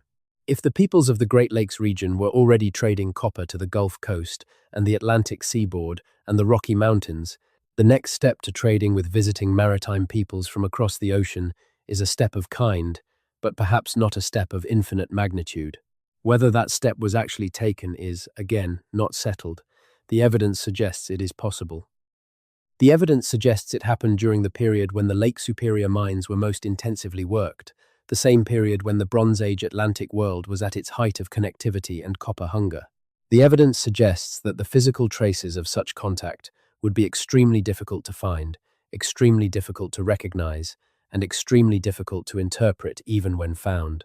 But the question is not going away, and the mines of Britain, those ancient tunnels in the hills of Wales and Cornwall, are connected to this question in a way that is increasingly difficult to ignore. The scientists who went down into those tunnels and came back changed were changed by an accumulation of evidence that pointed toward a world more complex, more connected, and more sophisticated than the one the textbooks described. They were changed by numbers that did not add up in the expected ways, and by chemistry that kept pointing in unexpected directions. They were changed by the slow, patient realization that the story they had been telling was not wrong, exactly, but was incomplete in ways that had significant implications. The implications are still being worked out. The debates are still ongoing. The evidence is still being gathered and analysed and argued over, but the direction of travel is clear. Britain's oldest mines are older than we thought, larger than we thought, and connected to a wider world than we thought. And the world that they were connected to extends, in ways we are only beginning to understand, across the ocean that we have for too long assumed was a barrier. The ocean is not a barrier, it never was. It was always a road, and the people who knew how to travel it, who built their societies and their economies around the resources that the road made accessible, were doing so long before we have been willing to acknowledge. The mines are still there. The tunnels are still dark. The ancient hammers are still where they were dropped 4,000 years ago by hands that were doing something much more significant than we have given them credit for. And the story of what they were doing, and where it led, and what it meant, is slowly, patiently, piece by piece, coming to light. This is, in the end, a story about human ambition, about the persistent human drive to go further, to reach further, to connect what geography separates, and to make use of what distance hides. The people who worked the Great Orme were part of a world that was, by any honest measure, already ambitious beyond what comfort and convenience would have required. They were not mining copper because they had nothing else to do. They were mining it because there was demand for it, and that demand came from somewhere, and that somewhere appears to have been further away than we have wanted to admit. 4,000 years is a long time. Long enough for stories to be forgotten, for roots to be lost, for connections to be severed, and then denied ever having existed.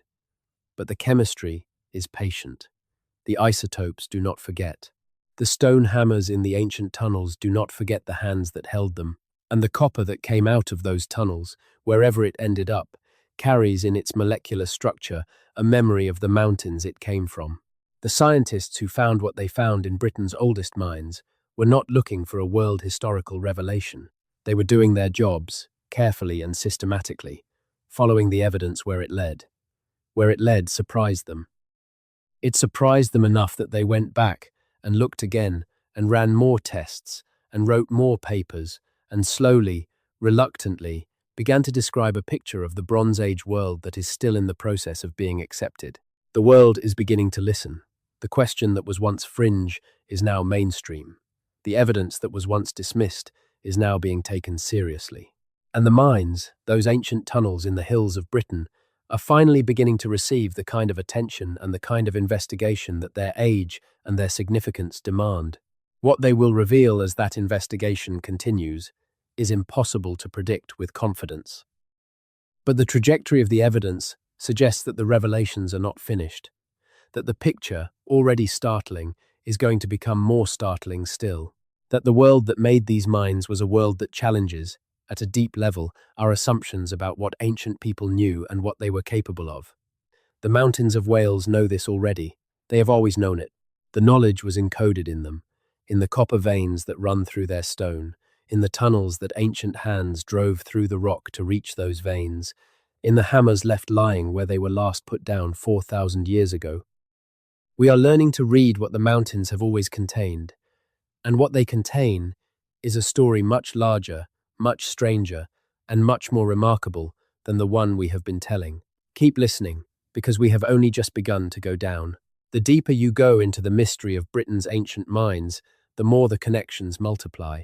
And one of the most remarkable of those connections leads not to the Americas, but to a corner of the ancient world that seems, at first glance, completely unrelated. It leads to the Eastern Mediterranean, to the great civilizations of Egypt, of the Levant, of Mycenaean Greece, to the complex, sophisticated, deeply interconnected world of the Late Bronze Age. The Late Bronze Age, roughly 1550 to 1200 BCE, was the first genuinely globalized period in human history. It was a period in which major powers, Egypt, the Hittites, the Mycenaeans, the kingdoms of the Levant, the Cypriots, the Minoans, maintained complex diplomatic, commercial, and cultural relationships with each other across the entire Eastern Mediterranean.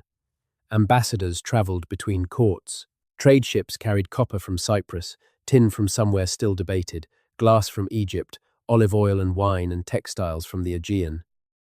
The palace economies of the Bronze Age world were sophisticated administrative systems that managed the flow of commodities and the distribution of wealth across political boundaries.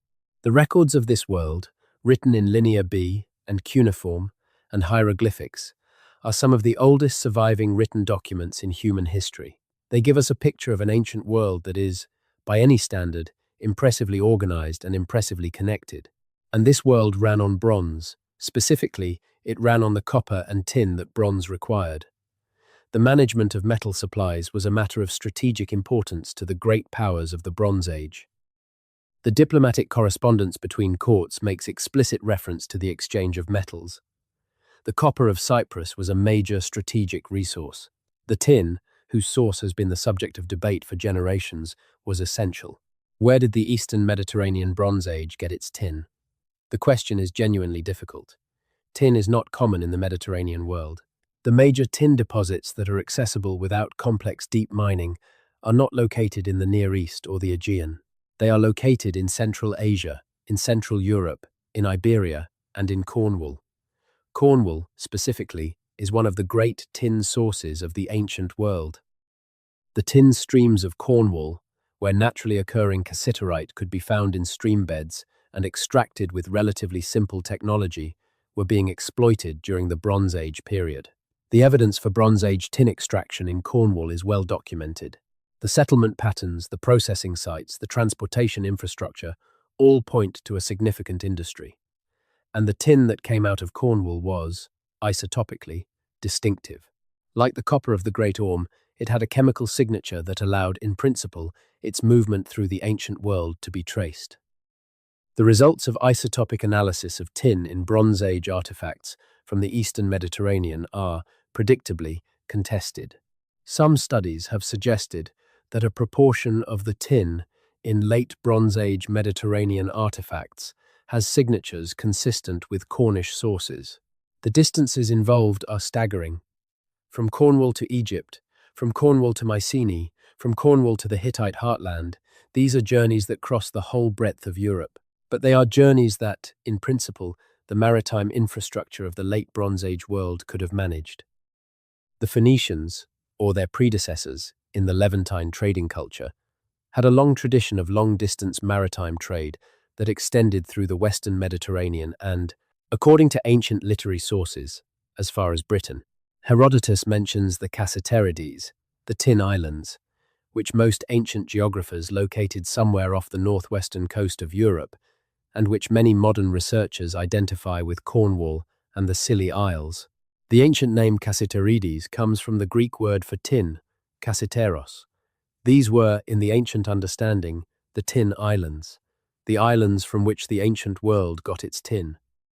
If the Eastern Mediterranean Bronze Age world was getting tin from Cornwall, that implies maritime trade routes of enormous geographic extent, routes that connected the Thames estuary to the Nile Delta, routes that carried the fundamental raw material of Bronze Age technology from the far northwest of Europe to the far southeast. These routes would have passed through the same Atlantic coastal world that the Great Orme copper was moving through. They would have connected the mining cultures of Britain, not just to each other and to a local Atlantic trade network, but to the entire Bronze Age world, to the palace economies of Egypt and the Aegean, to the diplomatic correspondence that we can still read in the surviving archives. This is a breathtaking picture. It is also, in the honest assessment of the current evidence, one that goes beyond what the evidence can definitively support. The Cornish tin hypothesis for Eastern Mediterranean Bronze Age metal sources is intriguing and plausible, but it is not proven. The isotopic evidence is suggestive, not conclusive. The alternative sources, Afghanistan, Anatolia, Central Europe, are real possibilities. The debate is not settled, but the connection between the British mines and the wider Bronze Age world, even in its more cautious form, is well enough documented to be taken seriously. And the picture it suggests, of Britain as a significant supplier of strategic resources to an interconnected Bronze Age world, fundamentally challenges the image of Bronze Age Britain as a peripheral, isolated, provincial place. Britain was not peripheral in the Bronze Age. Britain was, in some respects, central. The mines in its hills produced something the entire connected world needed: The maritime culture that grew up around those mines was capable of reaching further than we have assumed. And the connections that those mines maintained with the wider world were connections that left traces we are still learning to read. The late Bronze Age collapse, which brought all of this to an end around 1200 BCE, was in some ways the most consequential event in the history of the ancient world. It ended the first globalized period in human history and inaugurated a dark age from which the world took centuries to recover. The disruption was so total, the destruction so widespread, that many of the connections that had been built over centuries were severed. The roots were forgotten, the knowledge was lost, the British mines went quiet, the Mycenaean palaces burned. The Hittite Empire ceased to exist. The great trading cities of the Levantine coast were destroyed, and a world that had been, in some sense, a single interconnected system, fell apart into a collection of isolated fragments. It took centuries for connectivity to reassemble itself. When it did, it reassembled differently, around different centers, with different technologies, in different configurations. The Iron Age world that emerged from the ashes of the Bronze Age collapse was not the Bronze Age world rebuilt. It was something new.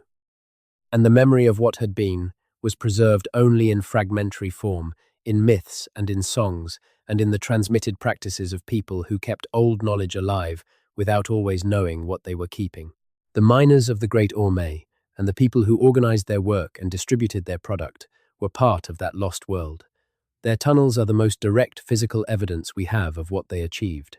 And what the tunnels tell us, when we study them carefully enough, with the right tools and the right questions, is that they achieved more than we have given them credit for. This is the story that Britain's oldest mines have been waiting to tell. Not a story of primitive people doing simple things in an isolated corner of a disconnected world, but a story of sophisticated, organized, ambitious people at the heart of a trade network of continental and possibly intercontinental scale. People who knew the currents and the stars. People who built boats capable of carrying copper across the seas that their world required them to cross. People who were connected, in ways that are only now becoming visible, to a web of human activity that reached from the hills of Wales to the shores of Lake Superior and back. The truth of that connection is still being argued. The evidence is still being gathered. The story is still being told. But the direction it is pointing is clear, and it is pointing toward a world that is considerably more remarkable than the one we have been describing. The mines are patient. The copper is still there, in the hills. The ancient hammers are still lying in the ancient darkness. And the mystery that they contain is yielding, slowly and carefully, and with great scientific effort, to the light of investigation. What the scientists found in Britain's oldest mines has shocked the entire world, because it forces us to reconsider not just the Bronze Age, not just the history of Britain, not just the question of Atlantic contact, but the fundamental nature of ancient human capability.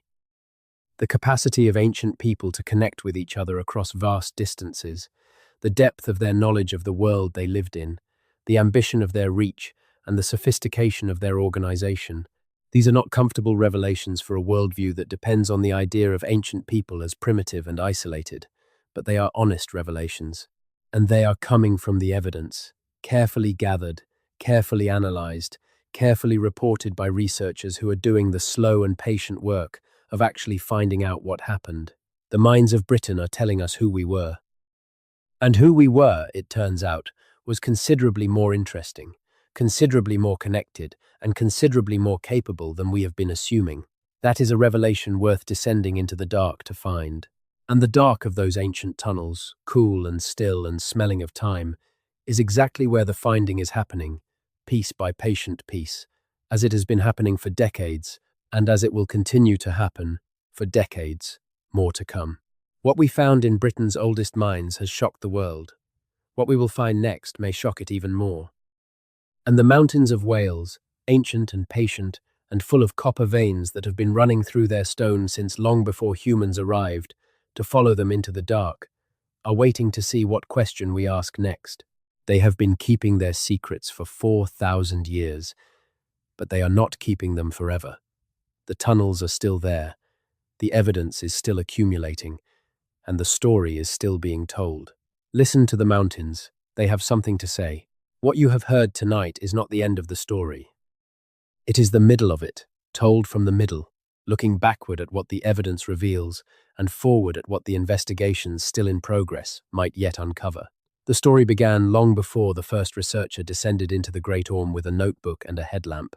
It began 4,000 years ago, in the dark, when the first miner drove the first tool into the copper-bearing rock of the Welsh hills and began pulling out the metal that the Bronze Age world was hungry for.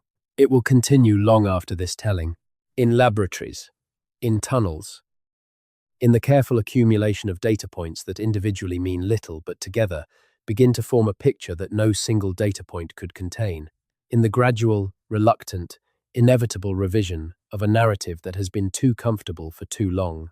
The minds are not done speaking, the story is not done being told, and the world, which has been shocked by what the scientists found, will be shocked again and again, as the investigation continues and the picture sharpens. That is the nature of real discovery. It does not arrive whole, it arrives in pieces. And the pieces of this particular discovery have been arriving for decades, are arriving still, and will continue to arrive until the mystery that the minds have been keeping is no longer a mystery but a history. A history of the ancient world that is larger and stranger and more connected than the one we have been comfortable with. The mountains of Wales hold this history in their stone. The tunnels that ancient miners drove into those mountains are the corridors through which that history is accessible.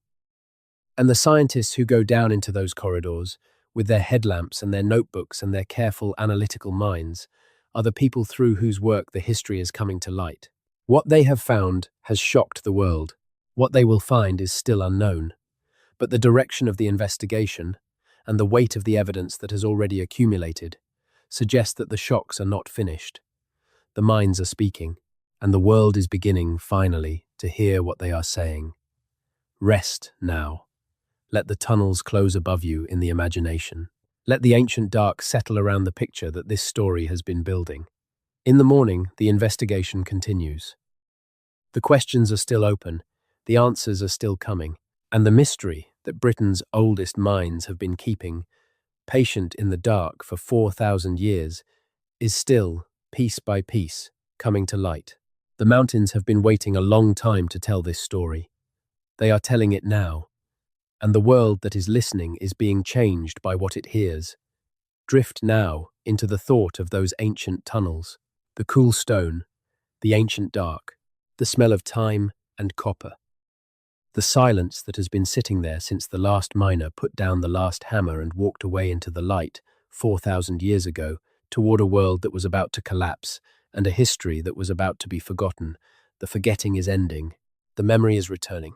And what Britain's oldest minds have to say about who we were and where we came from is a story worth carrying with you into sleep and into the morning and into the rest of the long human story that is still being written, one careful discovery at a time, in the ancient darkness of the hills. Good night. The mines are still down there. The copper is still in the hills. The mystery is still alive. And tomorrow, somewhere in the dark, a scientist is going to find another piece of it.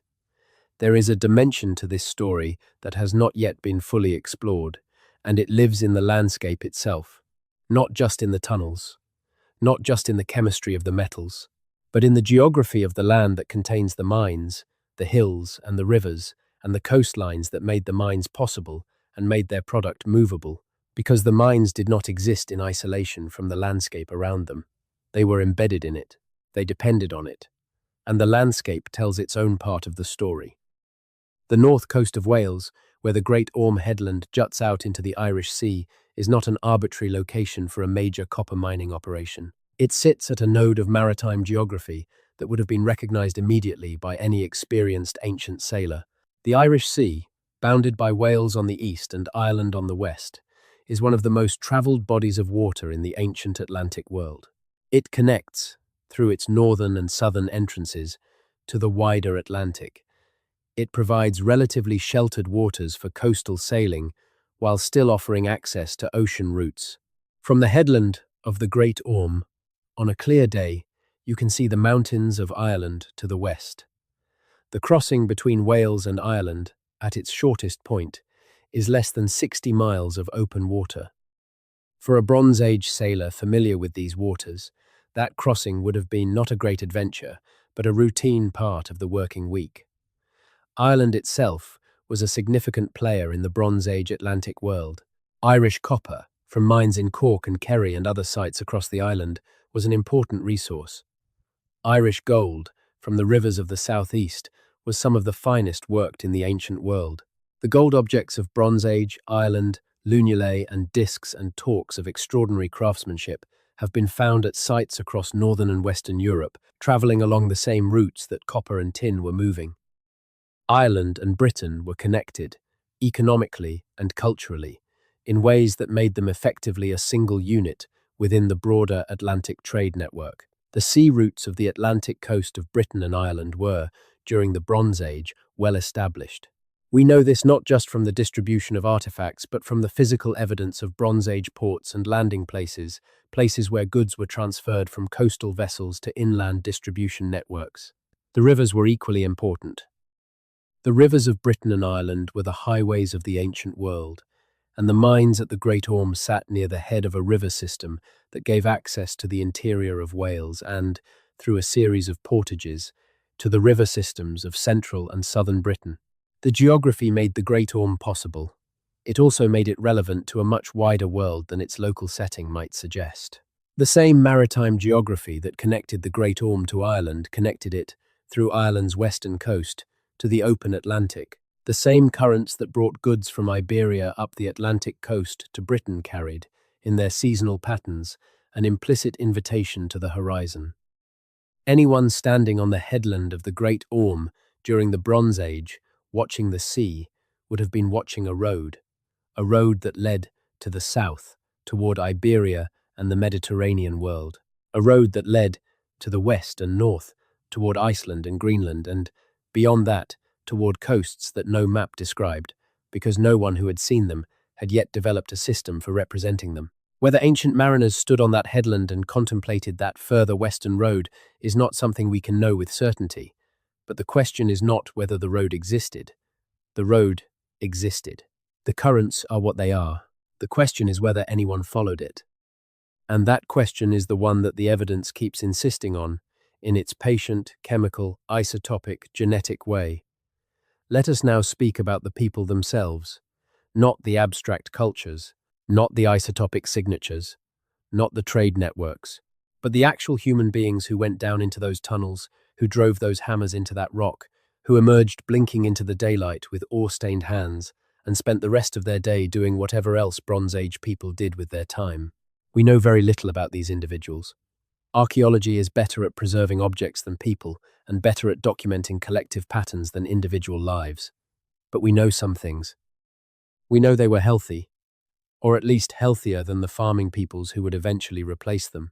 The skeletal evidence from Bronze Age Wales suggests a population that was, by the standards of the ancient world, reasonably well nourished and long-lived.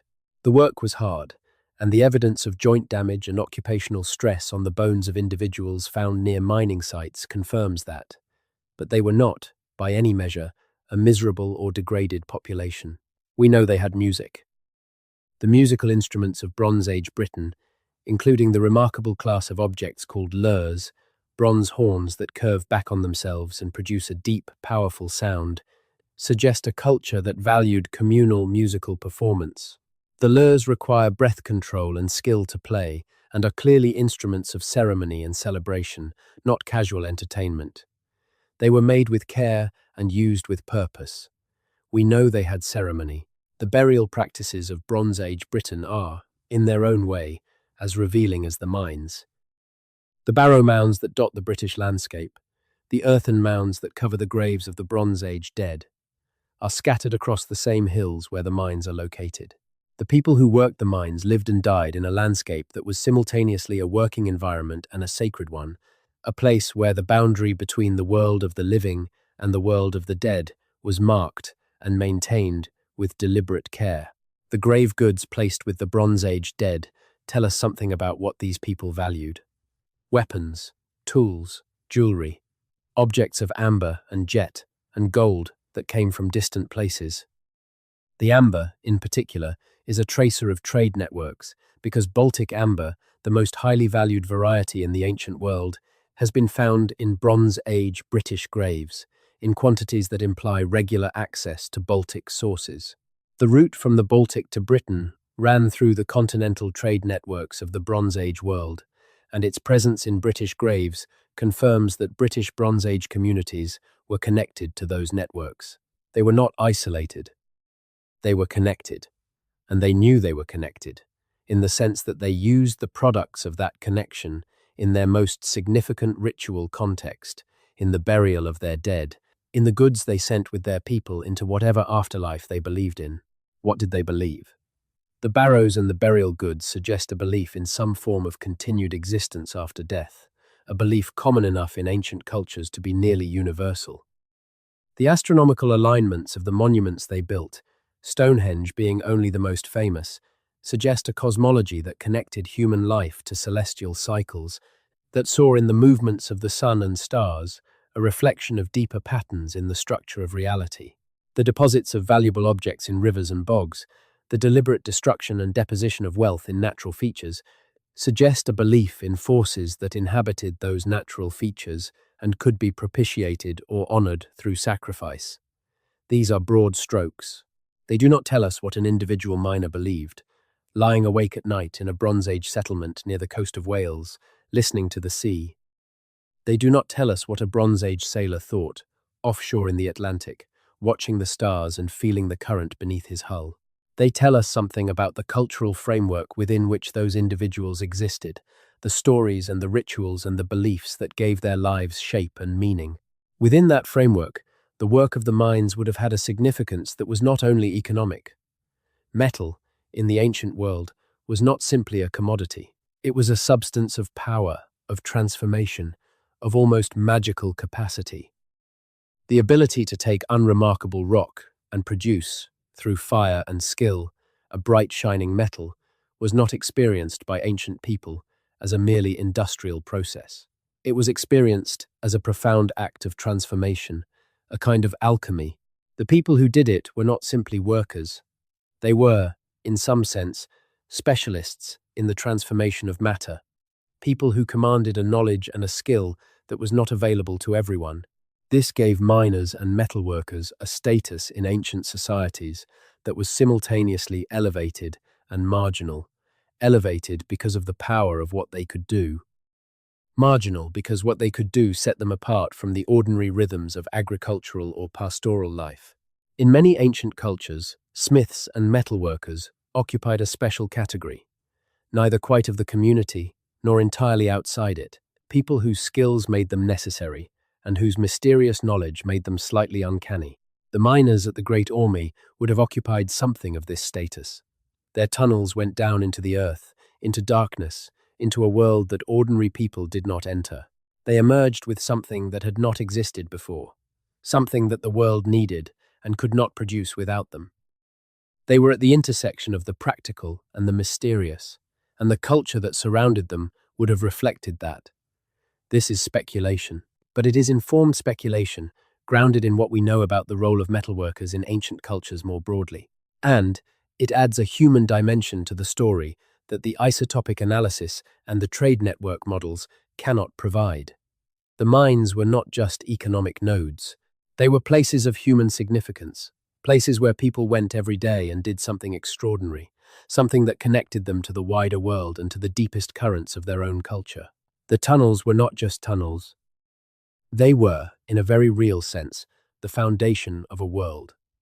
And that world, as we have seen, extended further than anyone has been fully comfortable admitting, further than the conventional narratives allow, further than the textbooks describe, further, possibly, than the ocean that lies to the west of the hills where the mines are cut. Now, let us turn to a specific category of evidence that has been mentioned only briefly, but that deserves more careful attention. The evidence of language. The Celtic languages of Britain and Ireland, the Brittonic languages of Wales, Cornwall, and Brittany, and the Goidelic languages of Ireland, Scotland, and the Isle of Man share with each other, and with the other Celtic languages of Europe, a linguistic ancestry that reaches back to a common ancestor spoken several thousand years ago. The reconstruction of that ancestor, Proto-Celtic, and its relationship to the other branches of the Indo-European language family is one of the major projects of historical linguistics, and it has been underway for well over a century. What historical linguists have established is that the Celtic languages contain, beneath the Indo-European substrate, traces of a pre-Indo-European substratum, elements that appear to have been absorbed from languages spoken in Western Europe before the expansion of the Indo-European speaking Beaker culture. These pre-Celtic elements are most strongly preserved in the Atlantic coastal languages, in Welsh and Irish and Breton, suggesting that the coastal peoples of the Atlantic fringe preserved more of the pre-Indo-European heritage than the populations of the interior. The language question matters to the mining story, because language is one of the primary carriers of cultural memory and technical knowledge. The words that a culture uses for mining, for metalworking, for navigation, encode within them a history of the practices they describe. The presence of non-Indo-European elements in the maritime and metallurgical vocabulary of the Celtic languages suggests that the knowledge systems associated with those practices have roots that predate the Bronze Age, that they go back to an even earlier stratum of Atlantic coastal culture. This is a complex and technical area of research, and the conclusions are necessarily tentative. Historical linguistics can identify the presence of a substratum. It cannot always reconstruct what that substratum was or where it came from. But the evidence of a pre-Indo-European Atlantic coastal culture, with its own language and presumably its own knowledge systems, is consistent with the archaeological evidence for a long, continuous tradition of maritime activity along the Atlantic coast of Europe. The people who mined the copper of the Great Orme in the Bronze Age were not the first people to recognize the value of that copper. The headland had been inhabited, and its resources exploited for thousands of years before the Bronze Age mining operation reached its industrial scale. The roots of the Bronze Age copper industry went deep into a tradition of metalworking and coastal exchange that was already ancient by the time the great trading networks of the Bronze Age world came to require it in bulk. This deep continuity is important. It suggests that the knowledge systems that supported the mining operation, the understanding of the geology, the techniques of extraction and processing, the networks of distribution, were not invented in the Bronze Age. They were inherited, developed over generations, refined through centuries of practice, and then scaled up to meet the demands of a newly globalized world. The scale-up is what the evidence documents. But beneath it, older and less visible, lies a tradition that reaches back into the deep past of the Atlantic coast, into a world that the Bronze Age inherited rather than created. This tradition is part of what was lost in the Bronze Age collapse. Not immediately, not entirely, but gradually, over the centuries that followed the collapse, as the networks that had given the tradition its purpose and its context dissolved. The knowledge that had supported those networks became less immediately applicable. The roots were still there, but the demand that had made traveling them worthwhile was gone. The mining skills were still there, but the market that had made their exercise profitable had contracted. The maritime knowledge was still there, but the ships that had carried copper across the ocean were no longer being built in the same numbers or for the same purposes. And as the centuries passed and the Iron Age replaced the Bronze Age, and the world reorganized itself around new resources and new centers of power, the detailed, practical knowledge of the Bronze Age Atlantic network faded, not into nothing. The Celtic traditions preserved something, the mythological literature preserved something, the landscape itself preserved the physical remains of what had been.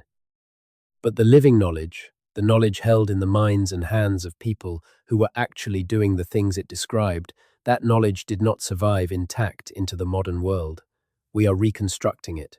From the physical remains, from the chemistry, from the genetics, from the linguistics, from the careful comparison of evidence across multiple disciplines, we are building, piece by piece, a picture of a world that the people who lived in it would have recognized, even if we are assembling it from fragments they left behind without any intention of providing a record.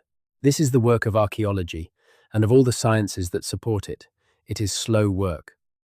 It is sometimes frustrating work. It is work that produces tentative conclusions rather than definitive ones, suggestions rather than certainties, possibilities rather than proven facts. But it is real work, and the picture that is slowly emerging from it is real, even when it is still incomplete. The picture shows a Bronze Age Britain that was, in the full sense of the word, a maritime civilization, not just a collection of farming and herding communities that occasionally sent copper to the continent. A civilization built around the sea, oriented toward the sea, dependent on the sea for the connections that gave its most important industry, its market, and its significance. A civilization whose people knew the currents and the stars and the seasonal patterns of the Atlantic as intimately as any Pacific Islander knew the patterns of the Pacific. A civilization that may have, in some form and to some degree, extended its reach across the Atlantic. Not permanently, not colonially, not in the way that European expansion in the 15th and 16th centuries remade the Americas, but episodically, seasonally, purposefully, following the copper supply that the Bronze Age world required and finding, in the mines of the Lake Superior shore, something that the mines of Wales and Cornwall could not alone provide. This is the hypothesis. It is not proven. It may not be provable to the level of certainty that would satisfy everyone, but it is not empty speculation. It is grounded in evidence, real evidence, chemical evidence and archaeological evidence and genetic evidence and maritime evidence that, taken together, points more strongly in this direction than any alternative explanation I am aware of. And the mines of Britain, ancient and patient and full of copper that fed a world we are still learning to understand, are at the center of it. Let us spend some time with the specific techniques that the researchers are using to probe this mystery, because the techniques are themselves remarkable, and understanding them helps to understand why the evidence they produce is taken seriously, even when the conclusions it suggests are controversial. Lead isotope analysis, the technique that has produced some of the most striking evidence in this story, works by measuring the ratios of different isotopes of lead that occur naturally in copper ore. Lead is present in copper ores in small quantities, and the ratios of different lead isotopes, lead 204, lead 206, lead 207, and lead 208, vary in predictable ways, depending on the geological history of the ore deposit. Different deposits, formed under different geological conditions at different times, have different isotopic signatures. By measuring the isotopic ratios in an ancient bronze artifact, you can, in principle, match it to a source deposit. The technique was developed in the 1970s and has been applied to ancient Mediterranean bronzes for decades. The results have produced a large database of isotopic signatures from Mediterranean copper deposits and a large collection of analyses of ancient artifacts. The comparison of these two databases has allowed researchers to trace the movement of copper through the ancient Mediterranean world with a precision that would have been impossible using any other method. The application of the same technique to the Atlantic world is more recent, and the database is less complete, but the method is the same, and the results are comparably revealing. The isotopic signatures of ancient British copper deposits are distinctive and have been measured in detail. When artifacts from Bronze Age contexts are analysed and their isotopic signatures match the British signatures, that is not interpretation, that is measurement. The copper in that artifact came from a British source. The controversy arises not in the measurement, but in the interpretation of the patterns that emerge from many measurements. When a significant proportion of analysed Bronze Age artifacts from Atlantic European contexts show British isotopic signatures, what does that mean? It means British copper was moving through the Atlantic world. How far, and through what networks, and whether it travelled beyond the conventional borders of the Atlantic European exchange zone, those are interpretive questions. But the underlying measurement, that British copper was moving, is not in doubt. The strontium isotope analysis of human remains is a different technique with different applications, but it has been producing similarly striking results. Strontium isotopes in the skeleton reflect the geological environment in which a person grew up, encoded in the bones through the water they drank and the food they ate.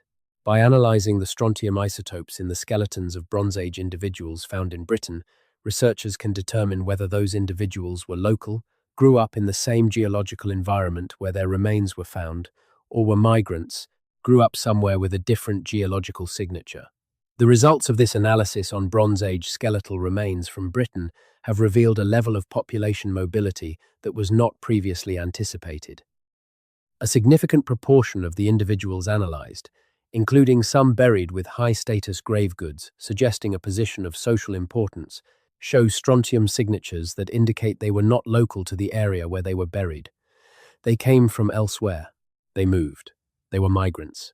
Where they came from, specifically, is something that the strontium data alone cannot determine with precision. But the fact that they were mobile, that Bronze Age Britain was a society in which significant numbers of people moved substantial distances during their lifetimes, is itself important. A society of long-distance movers is a society with long-distance connections. The people who moved brought their knowledge with them, and knowledge flows in the direction that people flow. The ancient DNA analysis of Bronze Age remains is the newest and in some ways the most powerful tool in the arsenal. The ability to extract, sequence, and analyze DNA from skeletal remains that are thousands of years old has been one of the most significant developments in archaeology in the last decade. The ancient DNA field has already produced revisions to the story of European prehistory that no one anticipated, including the dramatic finding that a massive influx of people from the Pontic steppe during the late Neolithic and early Bronze Age largely replaced the farming populations of Central and Western Europe, leaving a genetic legacy that is visible in European populations today. In the context of the Atlantic mining story, the ancient DNA analysis of Bronze Age British remains is relevant in several ways. It confirms the large-scale movements of people that the strontium analysis suggested. It shows connections between the Atlantic coastal populations that were broader and more complex than the archaeological evidence alone would suggest. And it provides a reference point against which any claims of genetic evidence for transatlantic contact would need to be assessed.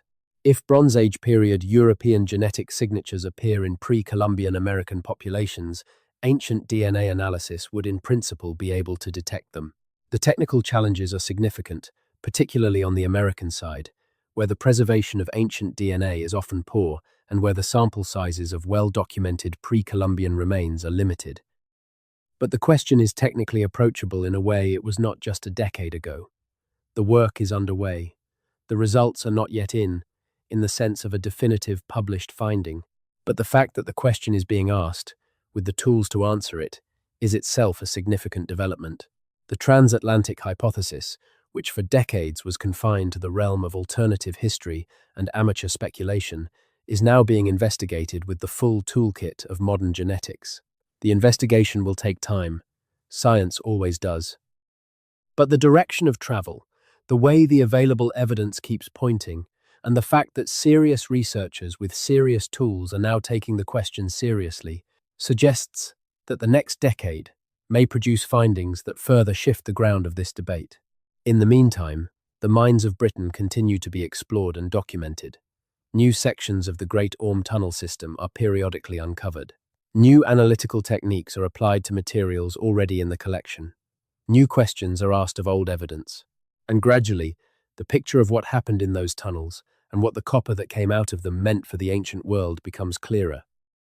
The picture that is emerging is one of a Bronze Age Atlantic world that was more sophisticated, more connected, and more ambitious than the comfortable narratives of the past 2 centuries have allowed.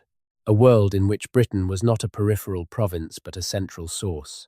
A world in which the ocean was a road, not a wall. A world in which ancient people knew things and went places and did things that we have systematically underestimated. This underestimation is not malicious. It is not the result of deliberate distortion. It is the natural consequence of building models on incomplete evidence and then allowing those models to shape the interpretation of new evidence in ways that preserve the model rather than challenge it. It is what historians of science call the problem of paradigm, the way that dominant frameworks constrain the reception of anomalous findings. The anomalies have been accumulating for a long time. The copper problem, the isotopic signatures, the quantities that don't balance, the maritime capability that the physical evidence implies, the genetic traces that keep appearing in unexpected places, the literary references that keep pointing west. Together, they constitute a challenge to the dominant paradigm that is becoming increasingly difficult to dismiss. The paradigm is shifting, slowly, with the inevitable friction that paradigm shifts always produce. But it is shifting. And the story that is emerging from that shift is, I think, one of the most interesting stories in the history of the ancient world.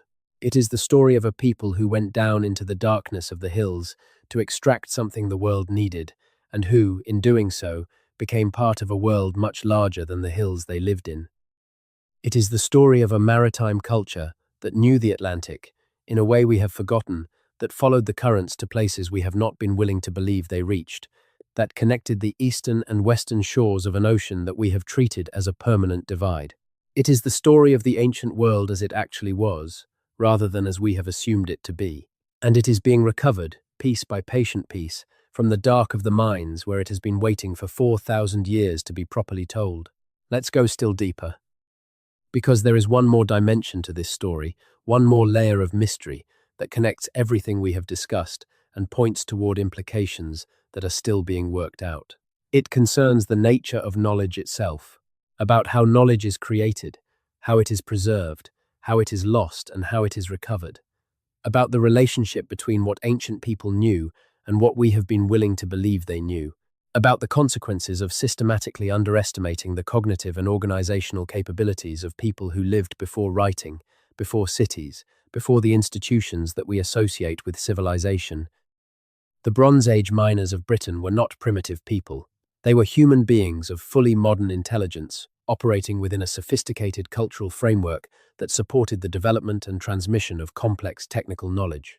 The tunnels they dug, the tools they used, the networks they participated in, all require levels of knowledge, organization, and planning that we do not typically associate with people who had not yet discovered iron or developed writing. But the absence of iron and writing does not mean the absence of intelligence. It means the absence of specific technologies. Intelligence is not a technology.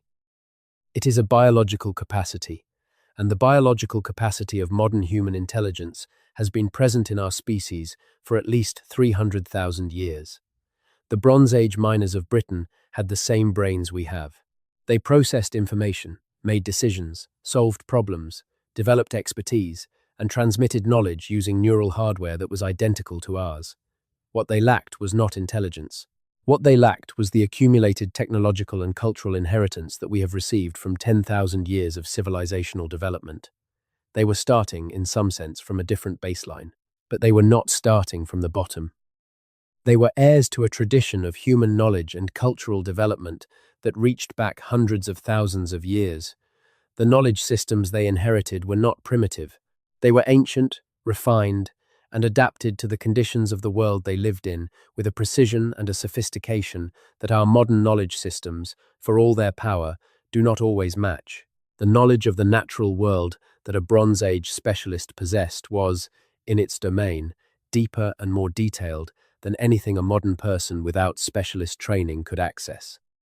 The knowledge of copper-bearing rock, of mining technique, of smelting, of alloying, that a Bronze Age metalworker had accumulated over a lifetime of practice and inherited from a tradition going back generations, was genuine expertise. Not primitive guessing. Expert knowledge. The knowledge of the sea that a Bronze Age Atlantic navigator possessed was, in its domain, not less sophisticated than the knowledge of a modern yacht navigator. It was different in its tools and its references. It did not use GPS or chart plotters or weather forecasting services.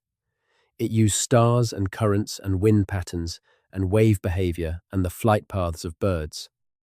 But it was organized, systematic, accurate, and effective. It allowed people to go where they needed to go. It allowed the copper trade to function. We have a tendency to look at the past through the lens of what we know now and to see the absence of our technologies as a deficiency. But deficiency implies a standard, and the standard we are applying, the standard of our current technological capabilities, is one that would have been alien and irrelevant to a Bronze Age navigator or miner. They were not trying to meet our standards. They were trying to meet their own, and their own standards, their own requirements, their own measures of success, they met with considerable accomplishment.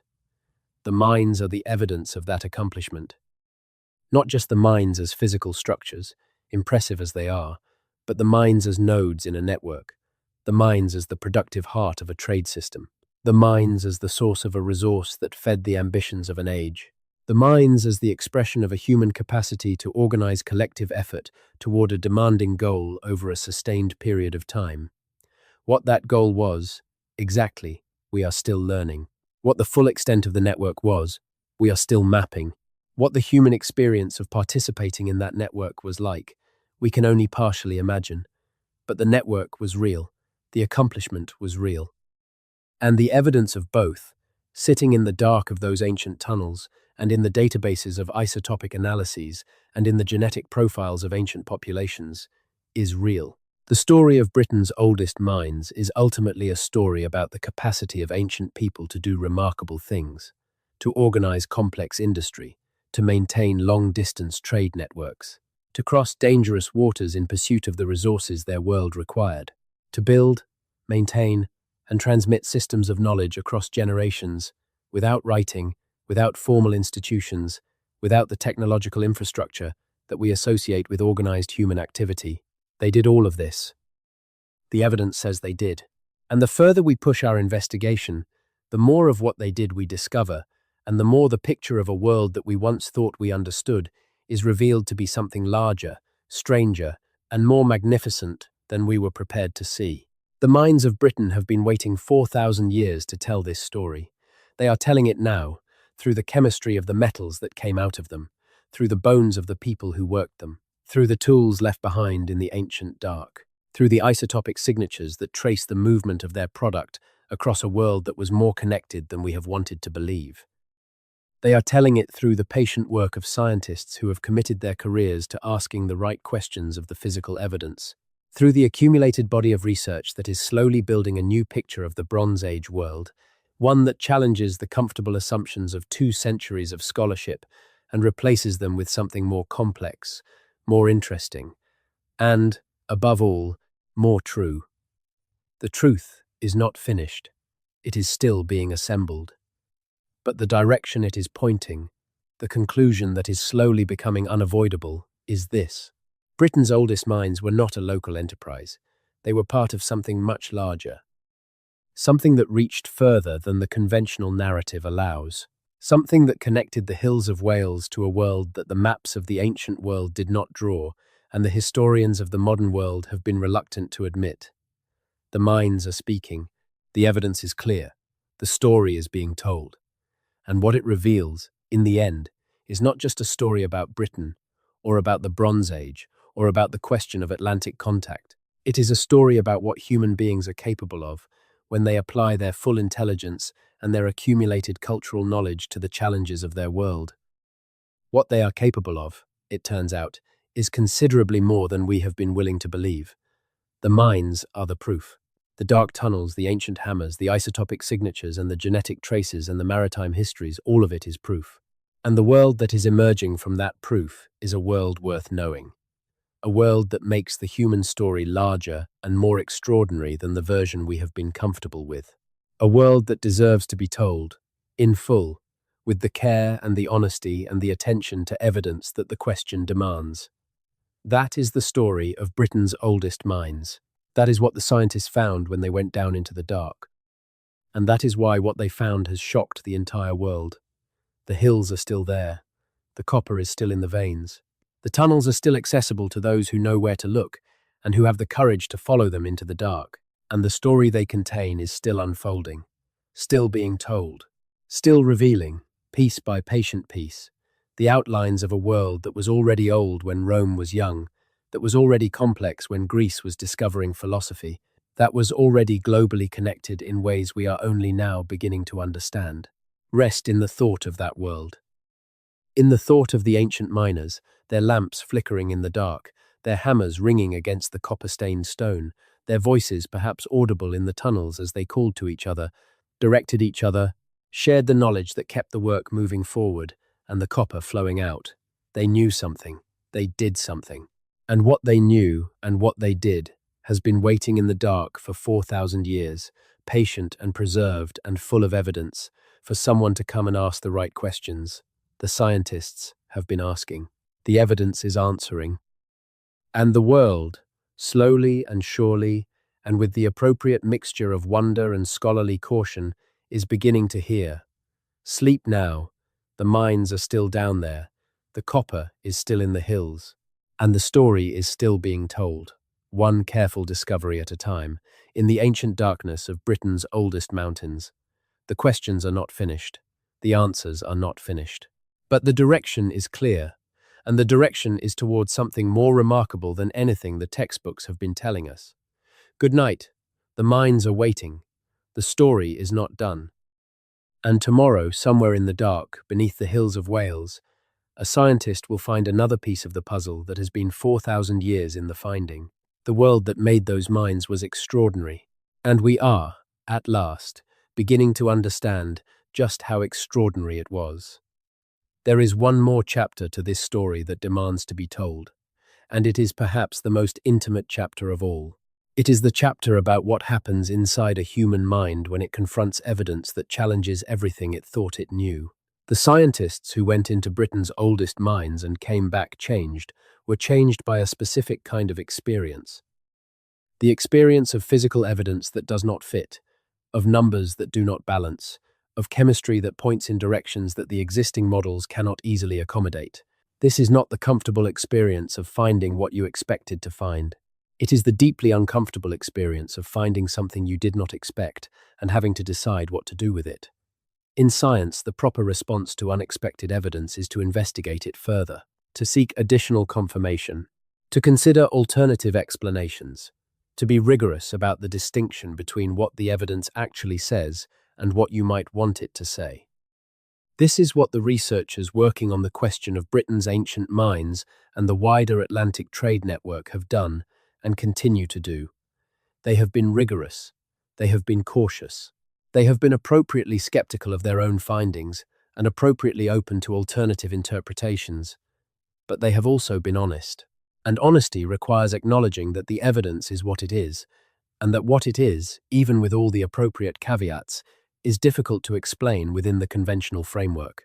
The copper problem is real. The isotopic data is real. The maritime capability of the Bronze Age is real. The missing copper from Lake Superior is real. The cultural parallels between Atlantic, European, and Eastern North American Bronze Age cultures are real. The linguistic anomalies are real. The genetic questions are real. None of these individual pieces of evidence is sufficient, by itself, to establish the transatlantic hypothesis as fact. But together, they constitute a challenge to the conventional narrative that is not easily brushed aside. Together, they demand a serious answer. And the serious answer, the one that fits all the evidence rather than just the comfortable parts of it, is not yet fully formed. But it is forming. The most honest thing that can be said about the state of the question right now is this. We do not know, with the certainty that science requires for settled conclusions, whether Bronze Age maritime peoples from Britain or elsewhere in the Atlantic world made regular contact with the eastern coast of North America and participated in the extraction or trade of Lake Superior copper. We do not have lances or meadows for the Bronze Age. We do not have a dated, excavated, undeniable Bronze Age settlement on the American coast. But we have reasons to think that such contact may have occurred. Good reasons, grounded in real evidence. Reasons that are being taken seriously by serious researchers in ways that would have been inconceivable 30 years ago. And the absence of an undeniable settlement does not mean the absence of contact. It means only that the contact, if it occurred, did not leave behind the kind of evidence that is easily recognizable and clearly datable at this distance in time. The Bronze Age was 4,000 years ago. 4,000 years of erosion, of sea level change, of human disturbance, of the accumulation of subsequent occupation. The Atlantic coast of North America has been inhabited continuously from long before the Bronze Age to the present day. The probability of finding a Bronze Age campsite or trading post under those conditions is very low. Not impossible, but very low. The absence of the find is not the same as the absence of the fact. In science, this is called the null hypothesis problem. The absence of evidence is not evidence of absence. We have not found what we are looking for, but that does not mean it is not there. It means either that it is not there, or that it is there, but we have not yet found it. Distinguishing between these two possibilities requires more evidence, not less. The evidence that is available is pointing, with increasing strength, toward the second possibility. And the people who are gathering that evidence, who are running the analyses and publishing the results and arguing about the interpretations, are doing the work that will eventually allow the distinction to be made with something approaching certainty. That work is not finished. It will not be finished for years, probably decades. Science on this scale takes time, but it is being done. And the direction it is moving, the way the evidence keeps accumulating in the same direction, suggests that when the work is done, the picture it reveals will be one that changes, in significant ways, how we understand the ancient world. The mines of Britain will be at the center of that picture. They will be at the center because they are the clearest, most well-documented, most chemically traceable source of the resource that the Bronze Age world was built around. They will be at the center because the evidence of their scale and their connectivity is the evidence that makes the transatlantic hypothesis physically necessary, that shows there was demand for copper beyond what European sources could supply and beyond what European trade routes can account for. And they will be at the center because they are there, physical and real and investigable in the hills of Wales. Because you can go to them. You can walk the surface above them. You can, with the appropriate permissions and precautions, descend into the parts that are accessible to modern visitors. You can see the ancient tool marks on the walls. You can feel the cool of the ancient rock. You can imagine, if you let yourself, the sound of hammers in the dark, 4,000 years ago, when the Bronze Age world was at its height, and the copper that would feed that world was being extracted from this very stone. The connection between that imagination and the scientific evidence is not as large as it might seem. The imagination says that something happened here. The evidence says what it was. The combination is not certainty. But it is, increasingly, something that looks like understanding. Understanding the ancient world is not a project that will ever be complete. Too many stories have been told and retold, and transformed beyond recognition by the process of transmission through centuries and cultures that did not share the original context. The truth of the ancient world is always going to be partially obscured. We are always working from fragments. We are always reconstructing from incomplete evidence. But the fragments are real. The evidence is real. And the picture that is emerging from the careful, patient, rigorous work of the researchers who are studying Britain's oldest mines and the wider question of ancient Atlantic connectivity is, even in its fragmentary form, one of the most remarkable pictures of the ancient world that has ever been assembled. It is a picture of a world that was more capable than we assumed, more connected than we assumed, more ambitious than we assumed. A world that knew the ocean in a way we have forgotten, that made use of resources we did not know they had access to, that maintained networks of exchange and knowledge that spanned distances we were not prepared to credit. It is, in the end, a picture of the extraordinary, ordinary, of people doing what people do, going to work, following the copper, sailing the currents, trading what they had for what they needed, building the networks that their world required, living their lives, not in ignorance of the wider world, but embedded in it, connected to it, participating in its complexity and its ambition. The extraordinary ordinary of the Bronze Age Atlantic world, that is what the mines of Britain reveal when you study them carefully enough and ask them the right questions. And that is what has shocked the entire world. Not a single dramatic discovery, not a golden artifact that proves everything at once, but the slow accumulation of evidence for a world that was, in the most human and the most fundamental sense, already doing what we thought had not yet been imagined. The imagination of ancient people was not limited by what we have been willing to believe they could do. It was limited only by what was physically possible. And what was physically possible, as the evidence of Britain's oldest mines makes increasingly clear, was considerably more than we have given them credit for. The mountains of Wales know this. They have always known it. The copper is still in the veins. The tunnels are still in the rock. The ancient hammers are still in the ancient dark. And the story they contain, patient and preserved for 4,000 years, is finally, carefully, and with the full rigor of modern science being told. This is what was found in Britain's oldest mines. This is why the world has been shocked.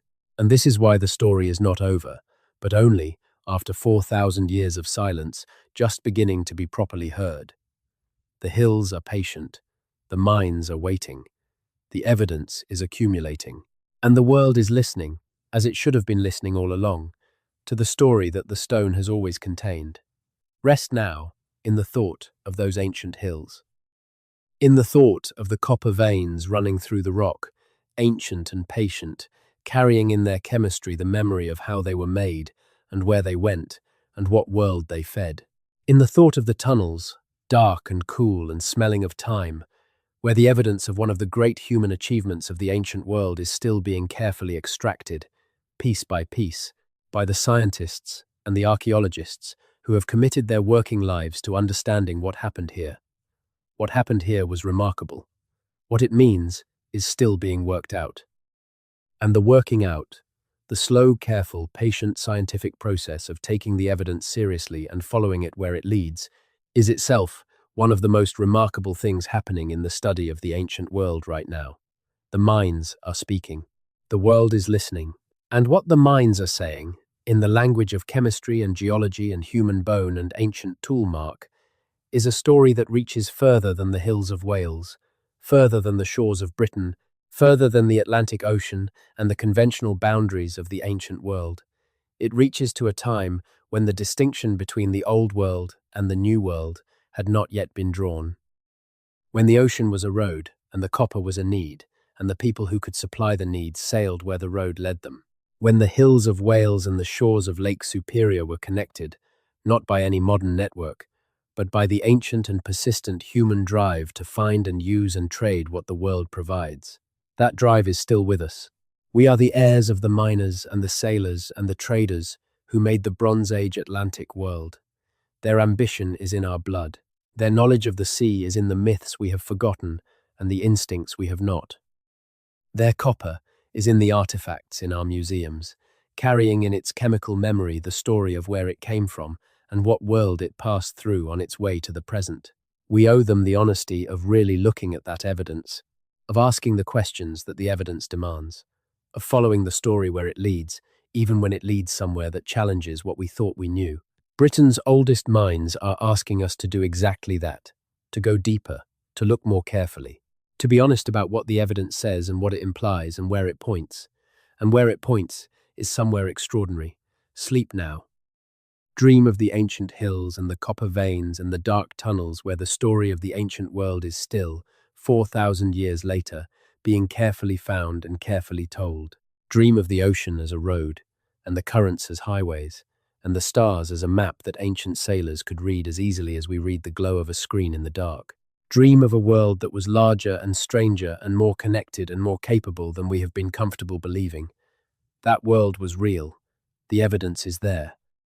And the scientists who went down into Britain's oldest mines and who came back changed, were changed by the weight of that evidence pressing against the comfortable assumptions of 200 years of scholarship. The assumptions are changing. The picture is sharpening. And the world that is coming into focus as the evidence accumulates and the questions are asked and the answers arrive, piece by patient piece, is a world that deserves to be known. Good night. The mines are still there, in the hills, in the dark, patient as the copper they contain, waiting for the next question, ready to yield the next piece of an answer that has been 4,000 years in the making. The story is not finished, but it is being told, and it is, at last, beginning to be heard. Now we arrive at the part of this story that archaeologists argue about in late-night emails and at the ends of conference dinners, where the wine loosens the tongue and the officially careful language of the peer-reviewed paper gives way to something more direct. The part where the question is not what the evidence says, but what we should do with what it says, when it points somewhere that decades of institutional inertia have made it uncomfortable to look. The truth about the academic reception of evidence for Bronze Age Atlantic contact is not a simple story of open-minded scientists evaluating evidence on its merits and arriving at well-reasoned conclusions. It is a considerably more human story, involving careers and reputations and funding dependencies, and the sociology of professional communities that, like all professional communities, have ways of policing the boundaries of acceptable inquiry. When Barry Fell published his claims about Celtic inscriptions in New England in the 1970s, the response of the archaeological establishment was not primarily analytical, it was social. The claims were not refuted through careful examination of the specific sites and the specific inscriptions. They were dismissed through the invocation of authority and the deployment of ridicule. The dismissal was often more confident than careful. The evidence was not engaged with in the detail it deserved. The methodology was criticized in broad terms without the kind of specific, site-by-site analysis that would have been necessary to establish whether the criticisms were justified. This is not how science is supposed to work. Science is supposed to work through the engagement with evidence, through the specific and verifiable critique of claims, through the willingness to follow the evidence wherever it leads. The response to Fell, whatever its ultimate justification, did not fully meet this standard. And the lasting damage was not just to Fell's reputation but to the question itself, which became, in the minds of many professional archaeologists, permanently associated with fringe speculation and amateur enthusiasm. This is unfortunate, because the question is real, even if some of the specific claims made on its behalf have been poorly evidenced. The association between a genuine scientific question and the most poorly evidenced versions of an answer to that question is one of the occupational hazards of any field of inquiry that touches on subjects that attract both serious researchers and less rigorous enthusiasts. The challenge for the field now is to disentangle the genuine question from the accumulated baggage of its most sensational treatments. To ask, with the seriousness and rigor the evidence demands, whether the analytical data pointing toward Bronze Age Atlantic connectivity means what it appears to mean. To do so without being paralyzed either by the fear of being associated with fringe speculation or by the opposite error, the temptation to overclaim in the direction of the dramatic, in ways that the evidence does not yet support. This is delicate work. It requires the kind of intellectual discipline that is genuinely rare.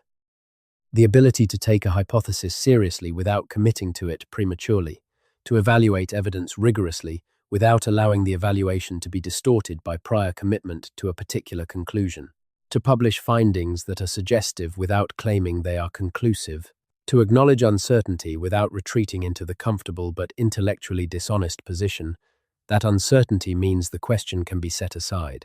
The researchers who are doing this work well are doing something genuinely difficult. They deserve more recognition than they typically get, partly because the most careful and nuanced work tends to be the least attention-grabbing, and partly because the field they are working in has been so thoroughly contaminated by its association with less rigorous treatments of the same questions that even careful, rigorous work in that space risks being tarred with the same brush. But the work is being done, and the work is good, and the conclusions it is slowly building toward, however tentatively and however carefully hedged, are conclusions that the field of archaeology is going to have to grapple with seriously in the coming decades. Let me be specific about what the most careful current version of the case for Bronze Age Atlantic connectivity actually claims. Because it is considerably more modest and considerably more well-grounded than the popular version of the story might suggest, the most careful version does not claim that Bronze Age Britons or Celts colonized North America. It does not claim that the ancient Celts were responsible for all the megalithic monuments in the Americas. It does not claim that the Native American cultures of the eastern seaboard were derived from European contact, or that their achievements were the result of external influence rather than their own independent creativity and development. What the most careful version does claim is something considerably more specific and considerably more defensible. It claims that the evidence for Bronze Age transatlantic maritime contact, in the specific and limited sense of episodic voyages that may have involved the exchange of materials or knowledge, is strong enough to take seriously as a scientific hypothesis and to investigate rigorously with the full toolkit of modern analytical science. It claims that the copper problem, specifically the discrepancy between the quantity of copper extracted from the Lake Superior mines during the Bronze Age period and the quantity that can be accounted for in the North American archaeological record, is a real and unresolved problem that demands a serious answer. It claims that the isotopic and other analytical evidence from Bronze Age European copper artifacts points towards supply chains that are not fully explicable within the conventional model of European Bronze Age trade, and that the most parsimonious explanation of this evidence includes the possibility of transatlantic copper supply. And it claims that these questions should be investigated with the full rigor of modern science, using the best available tools and the most careful possible methodology, without being dismissed before the investigation is complete. These are not outlandish claims. They are measured, evidence-based, and scientifically reasonable. They are the kinds of claims that, in any other context, would be taken seriously as legitimate scientific hypotheses and investigated accordingly. The fact that they are not yet being universally taken seriously in this context is partly a reflection of the accumulated stigma around the broader question of transatlantic contact, and partly a reflection of the genuine scientific caution that is appropriate when the evidence is suggestive but not yet conclusive. But the stigma is eroding, and the caution, while appropriate, is increasingly difficult to maintain in the face of accumulating evidence that is difficult to explain in other ways. The mines of Britain are at the centre of this shifting conversation. They provide the most concrete, most measurable, most analytically tractable evidence for the broader question of Bronze Age Atlantic connectivity.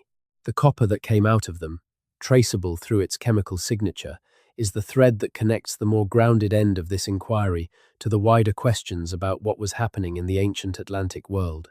Following that thread requires the same discipline that the work itself demands, the willingness to look at evidence carefully and honestly, the willingness to follow it where it leads, the willingness to acknowledge what is known, what is suspected, and what remains genuinely unknown, without collapsing the distinctions.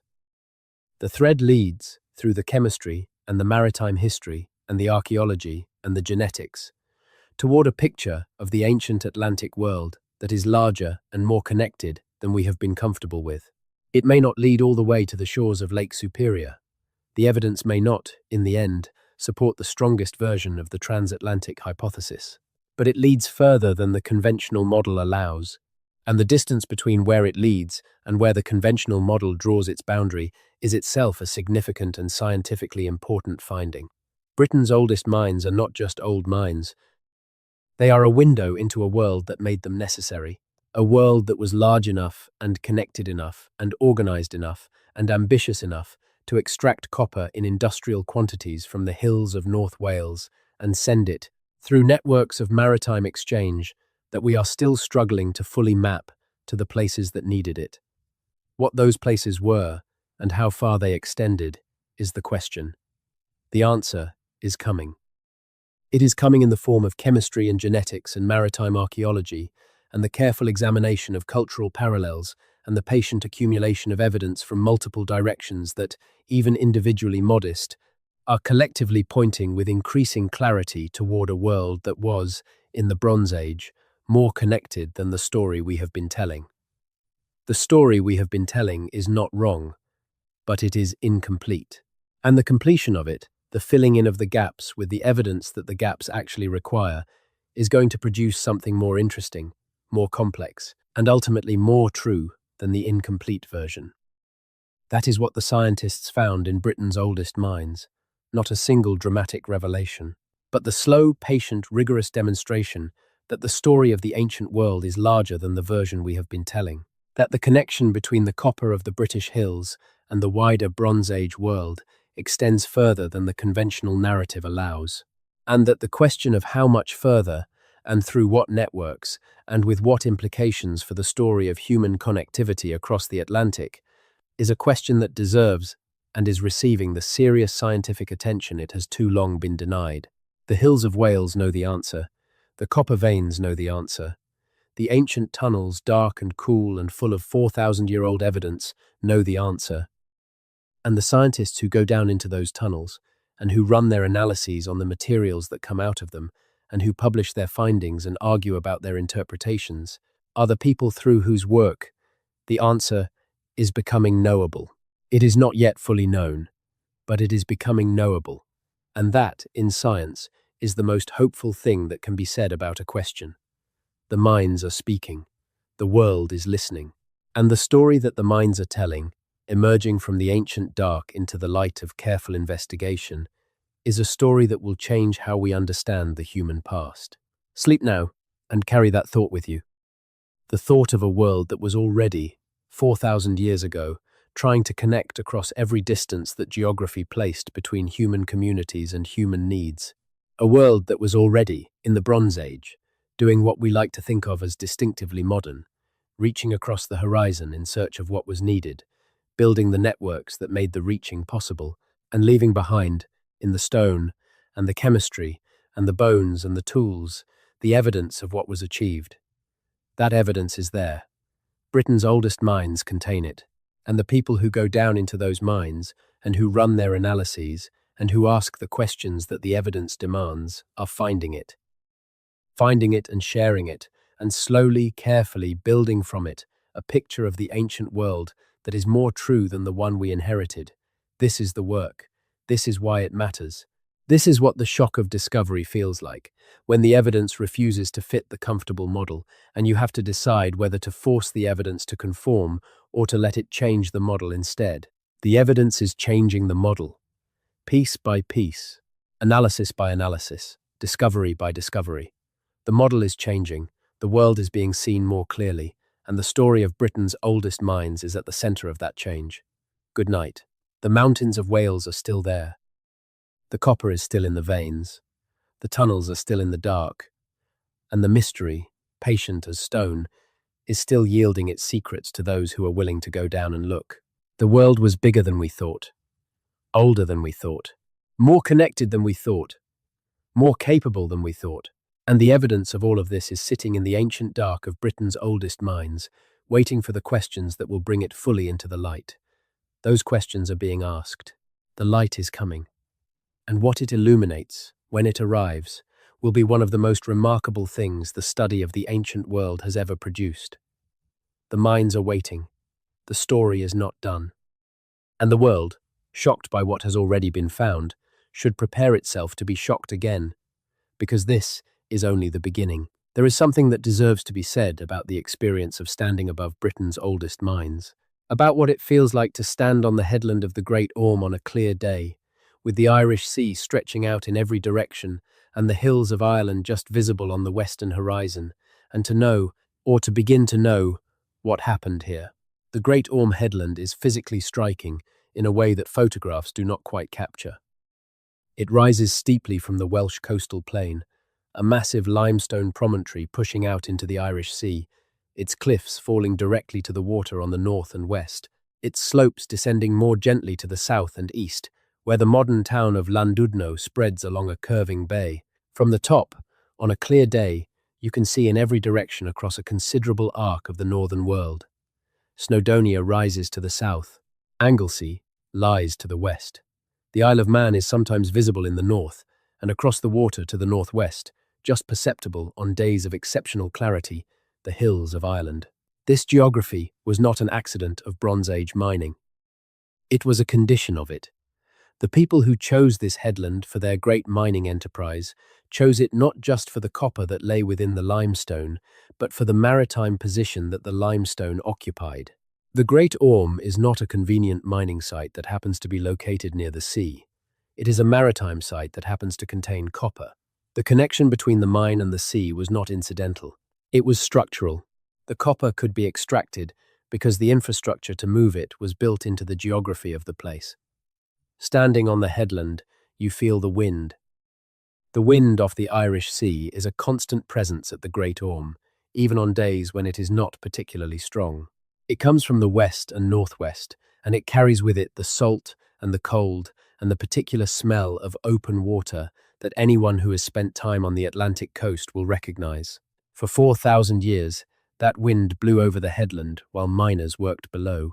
For 4,000 years, it brought with it whatever news the sea was carrying, whatever ships were moving on the horizon, whatever connections to the wider world the maritime geography made possible. The Bronze Age miners would not have experienced the wind as merely meteorological. They would have experienced it as information. The direction of the wind, its strength and character, the way it interacted with the currents visible on the surface of the sea below, All of this was meaningful to people who lived in intimate relationship with the maritime environment. They were reading the wind the way we read a forecast, not passively, actively, using it to plan, to decide, to understand what the day and the season would bring. This intimate reading of the natural world is one of the things that we have lost most completely in the transition to modernity. Not the knowledge, exactly, because the knowledge still exists in the specialized forms of meteorology and oceanography, but the intimacy, the moment-by-moment awareness of the natural world as an environment in which you are embedded and on which you depend. The way that the color of the sea and the behavior of the birds and the smell of the wind were, for ancient coastal peoples, as routinely legible as a street sign. The miners of the Great Orme had that intimacy. They lived in it. They worked in it. And the maritime intelligence that it generated was, in some form and to some degree, the intelligence that made the mining operation possible in its broader context. Not just the geological intelligence of knowing where the copper was and how to extract it, but the maritime intelligence of knowing where it was going and how to get it there. The intelligence of the network, the knowledge of the road. That road led somewhere. The evidence says it led further than we have been comfortable believing. And the headland, standing above the sea with the wind in its grass and the copper in its stone and the tunnels in its rock, has been waiting for us to accept that evidence and follow the road to wherever it leads. The road is still there. The currents still run the same patterns they have always run. The stars are still in the positions that ancient navigators used to find their way. The wind still blows from the west. And the question of where the road led, and who travelled it, and what they found at the other end, is still waiting for an answer that the evidence is slowly, carefully, and with increasing precision providing. This is the human dimension of the story.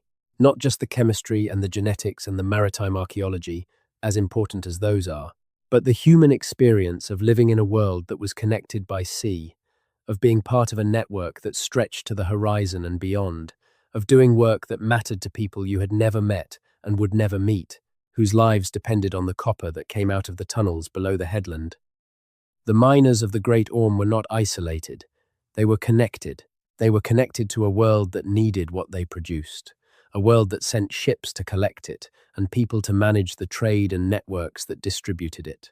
They were connected, in ways that we are still reconstructing, to the full breadth of the Bronze Age Atlantic world. And if the evidence continues to point in the direction it has been pointing, they were connected, through that Atlantic world, to something even further. That is the story of connection, of human intelligence applied to the challenges of a world that required for its functioning the ability to reach across distances that geography seemed to make impossible. The story of ancient people who understood that the ocean was not a wall but a road, and who built their economy and their culture and their identity around the ability to travel that road. The mines are the evidence. The chemistry is the evidence. The maritime archaeology is the evidence. And the picture that emerges from all of this evidence, while still incomplete, while still being assembled from fragments, is the picture of a world that deserves to be known, that demands to be known. That is, in the most literal sense, coming to light. Britain's oldest mines. 4,000 years of darkness. And inside that darkness, the evidence of a world that was already extraordinary, already connected, already doing what we have been reluctant to believe was possible. The shock is not just what was found. The shock is what the finding implies. That the story of the ancient world is not the story we have been telling. That the boundaries we have drawn around ancient human capability are boundaries that the evidence consistently refuses to respect. That the ocean was a road before we were willing to admit it was navigable. That the copper in those hills was going further than we were prepared to trace it. That is the shock. And it is, in the deepest sense, a productive shock. The kind of shock that pushes knowledge forward. The kind of shock that makes the picture of the past more true. The kind of shock that ancient miners, had they known what they were setting in motion, might have recognized as the natural consequence of doing significant work in a significant place at a significant time. They did significant work. They lived in a significant place. And the time they lived in, the Bronze Age, the first great age of global connectivity, was a significant time. The shock that their work has produced, 4,000 years after the last hammer blow in the last tunnel, is a measure of just how significant. Sleep well. Dream of copper and of currents. Dream of the ancient headland and the wind and the sea. Dream of a world that was already, 4,000 years ago, reaching further than we gave it credit for. The mines are still there. The evidence is still accumulating. And the story, at long last, is being properly told.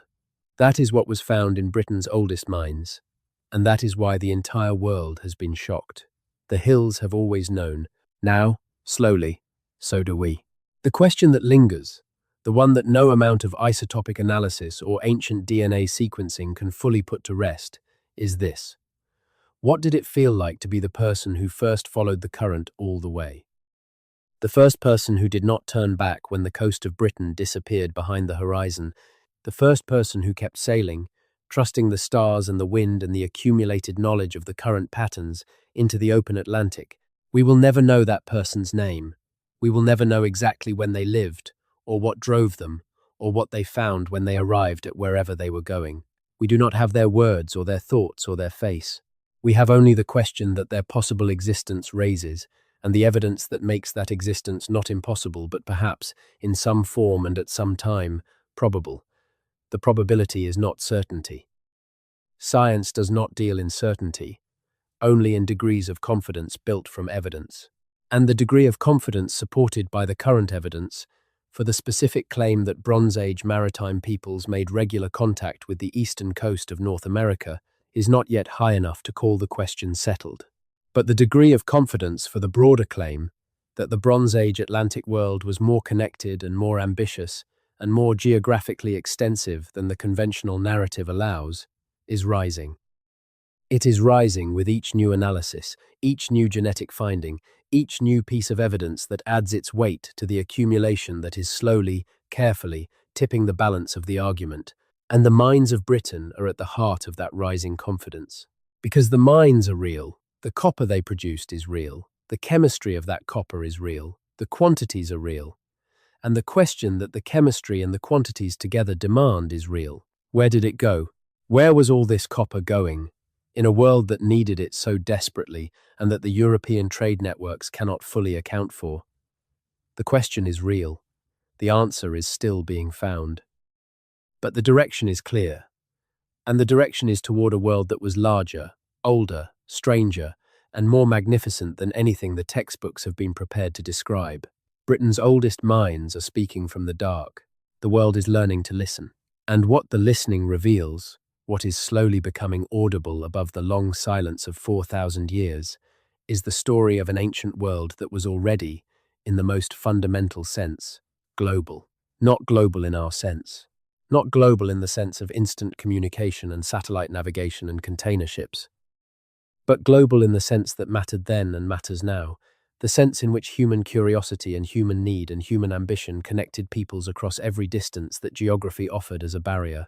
The copper is the connection, the mines are the source, the ocean was the road. And the people who travelled it, whose names we do not know and whose faces we cannot see, were doing something that deserves to be recognized for what it was. Extraordinary. Now, sleep. Let the ancient hills settle into the dark behind your eyes. Let the sound of the wind off the Irish Sea, and the memory of copper in the rock, and the thought of ancient hands, driving ancient tools into ancient stone, carry you gently into the rest that this long journey through the deep past has earned. The story is not finished. The evidence is still coming. The mines are still waiting. But tonight, in the telling and in the hearing, a part of the story has been told that needed to be told. A part of the truth about the ancient world has been given the space it deserves. And the world, however briefly, has had the chance to be shocked, productively and honestly shocked, by the evidence of what its ancient peoples were capable of. That is worth something. That is, in fact, worth quite a lot. Good night. The mountains of Wales are patient, the copper is still in the hills, the tunnels are still in the dark. And the story of Britain's oldest mines, extraordinary and unfinished, and pointing toward a world more connected and more capable than we have been comfortable admitting, is waiting for the next question, the next investigation, the next piece of evidence that will make the picture just a little bit clearer. The world was bigger than we thought. The people who built it were more remarkable than we have given them credit for. And the evidence of both is waiting, patient in the ancient dark, for the light of careful investigation to bring it fully into view. Sleep well. The mines are there. The story continues. And tomorrow, somewhere in the world, someone is asking the next question that will bring us one step closer to the truth that Britain's oldest hills have been keeping for 4,000 years. That truth is worth waiting for, and it is, at last, beginning to arrive. Before we close, there is one final thread worth pulling. Because the story of Britain's oldest mines connects not just backward into the Bronze Age, but forward into the present, into the way we study the past, and the way we teach it, and the way we understand our own relationship to the deep history of the human species. The discovery that ancient people were more capable, more connected, and more far-reaching than we have assumed is not simply a historical correction. It is a statement about what human beings are, about what we have always been, about the capacity that lies at the core of our species regardless of the technological infrastructure that surrounds us at any given moment. We are, at the deepest level, a species of long-distance connectors. The drive to go further, to reach past the horizon, to find and use and exchange the resources that the world contains, is not a product of civilization. It is a product of our nature. It was there before civilization. It drove the earliest out-of-Africa migrations. It drove the peopling of Australia and the Americas and the Pacific Islands. It drove the Bronze Age maritime networks that carried copper across the Atlantic world. And if the evidence is right, it may have driven those networks further still, across the full width of the ocean that we have too long imagined as a permanent divide. Understanding this about ourselves changes something. It changes the way we read the historical record. It changes the assumptions we bring to the interpretation of new evidence. It changes the questions we ask and the range of answers we are prepared to consider. A species that has always been this capable and this ambitious deserves to be studied with questions that are commensurate with that capability and that ambition. Britain's oldest mines are one of the places where that study is happening, where the evidence is being gathered and analysed and argued over with the seriousness and the rigour that the question deserves. Where the story of what ancient people did and what they knew and how far they reached is being assembled, carefully and honestly, from the fragments that 4,000 years have preserved. The world has been shocked by what has been found there, and the shock, productive and honest and grounded in real evidence, is a measure of how far our understanding still has to travel to catch up with the reality of what ancient people achieved. The mines are showing us the way. The evidence is pointing in a direction, and the direction is toward a world and a human story that is, in every sense, larger than the one we thought we knew. That is the final word from Britain's oldest mines. And it is, in the truest sense, a word worth carrying into sleep, and into the morning, and into the rest of the long human story that is still, as it has always been, being written. Good night. Sleep well. The hills are there. The copper is in the stone. The story is not done. And the world, shocked and curious and beginning to understand, is listening at last to what the ancient darkness has always contained. And so we come full circle, back to the headland, back to the wind and the sea and the copper-bearing hills, back to the question that started everything. What did the scientists find when they went down into those ancient tunnels? They found evidence of a world more connected than we knew. They found chemistry that told a story the models had not predicted. They found the physical remains of an industry whose scale and whose reach exceeded what the conventional narrative had prepared them to see. They found, in short, the truth, partial and fragmentary and still being assembled, as all truths about the distant past necessarily are, but real and honest and pointing, with increasing clarity and increasing confidence, toward a revision of the human story that is as exciting as anything the study of the ancient world has produced in a generation. The minds of Britain have been waiting 4,000 years to give up this truth. They are giving it up now, slowly, piece by piece, analysis by analysis, question by question. And the world that is receiving it is being changed by it in the way that all genuine discoveries change the world, by making it larger stranger, and more wonderful than it was before the discovery. That is what was found. That is why the world has been shocked. And that, finally, after everything, is why the story matters. Sleep now. The hills are there. The copper is in the stone. The ancient dark is full of evidence still waiting to be found. And the story of Britain's oldest mines, patient and remarkable and far from finished, is waiting for the next question, the next descent into the dark, the next piece of truth that will make the picture just a little more complete. Good night. The mountains know, and slowly, carefully, honestly, so do we. The tunnels are still there. The copper is still in the veins. The ancient hammers lie where they were left, 4,000 years ago, by hands that were doing something far more remarkable than anyone yet fully understands. The investigation continues. The story deepens, and the world, at last, is listening.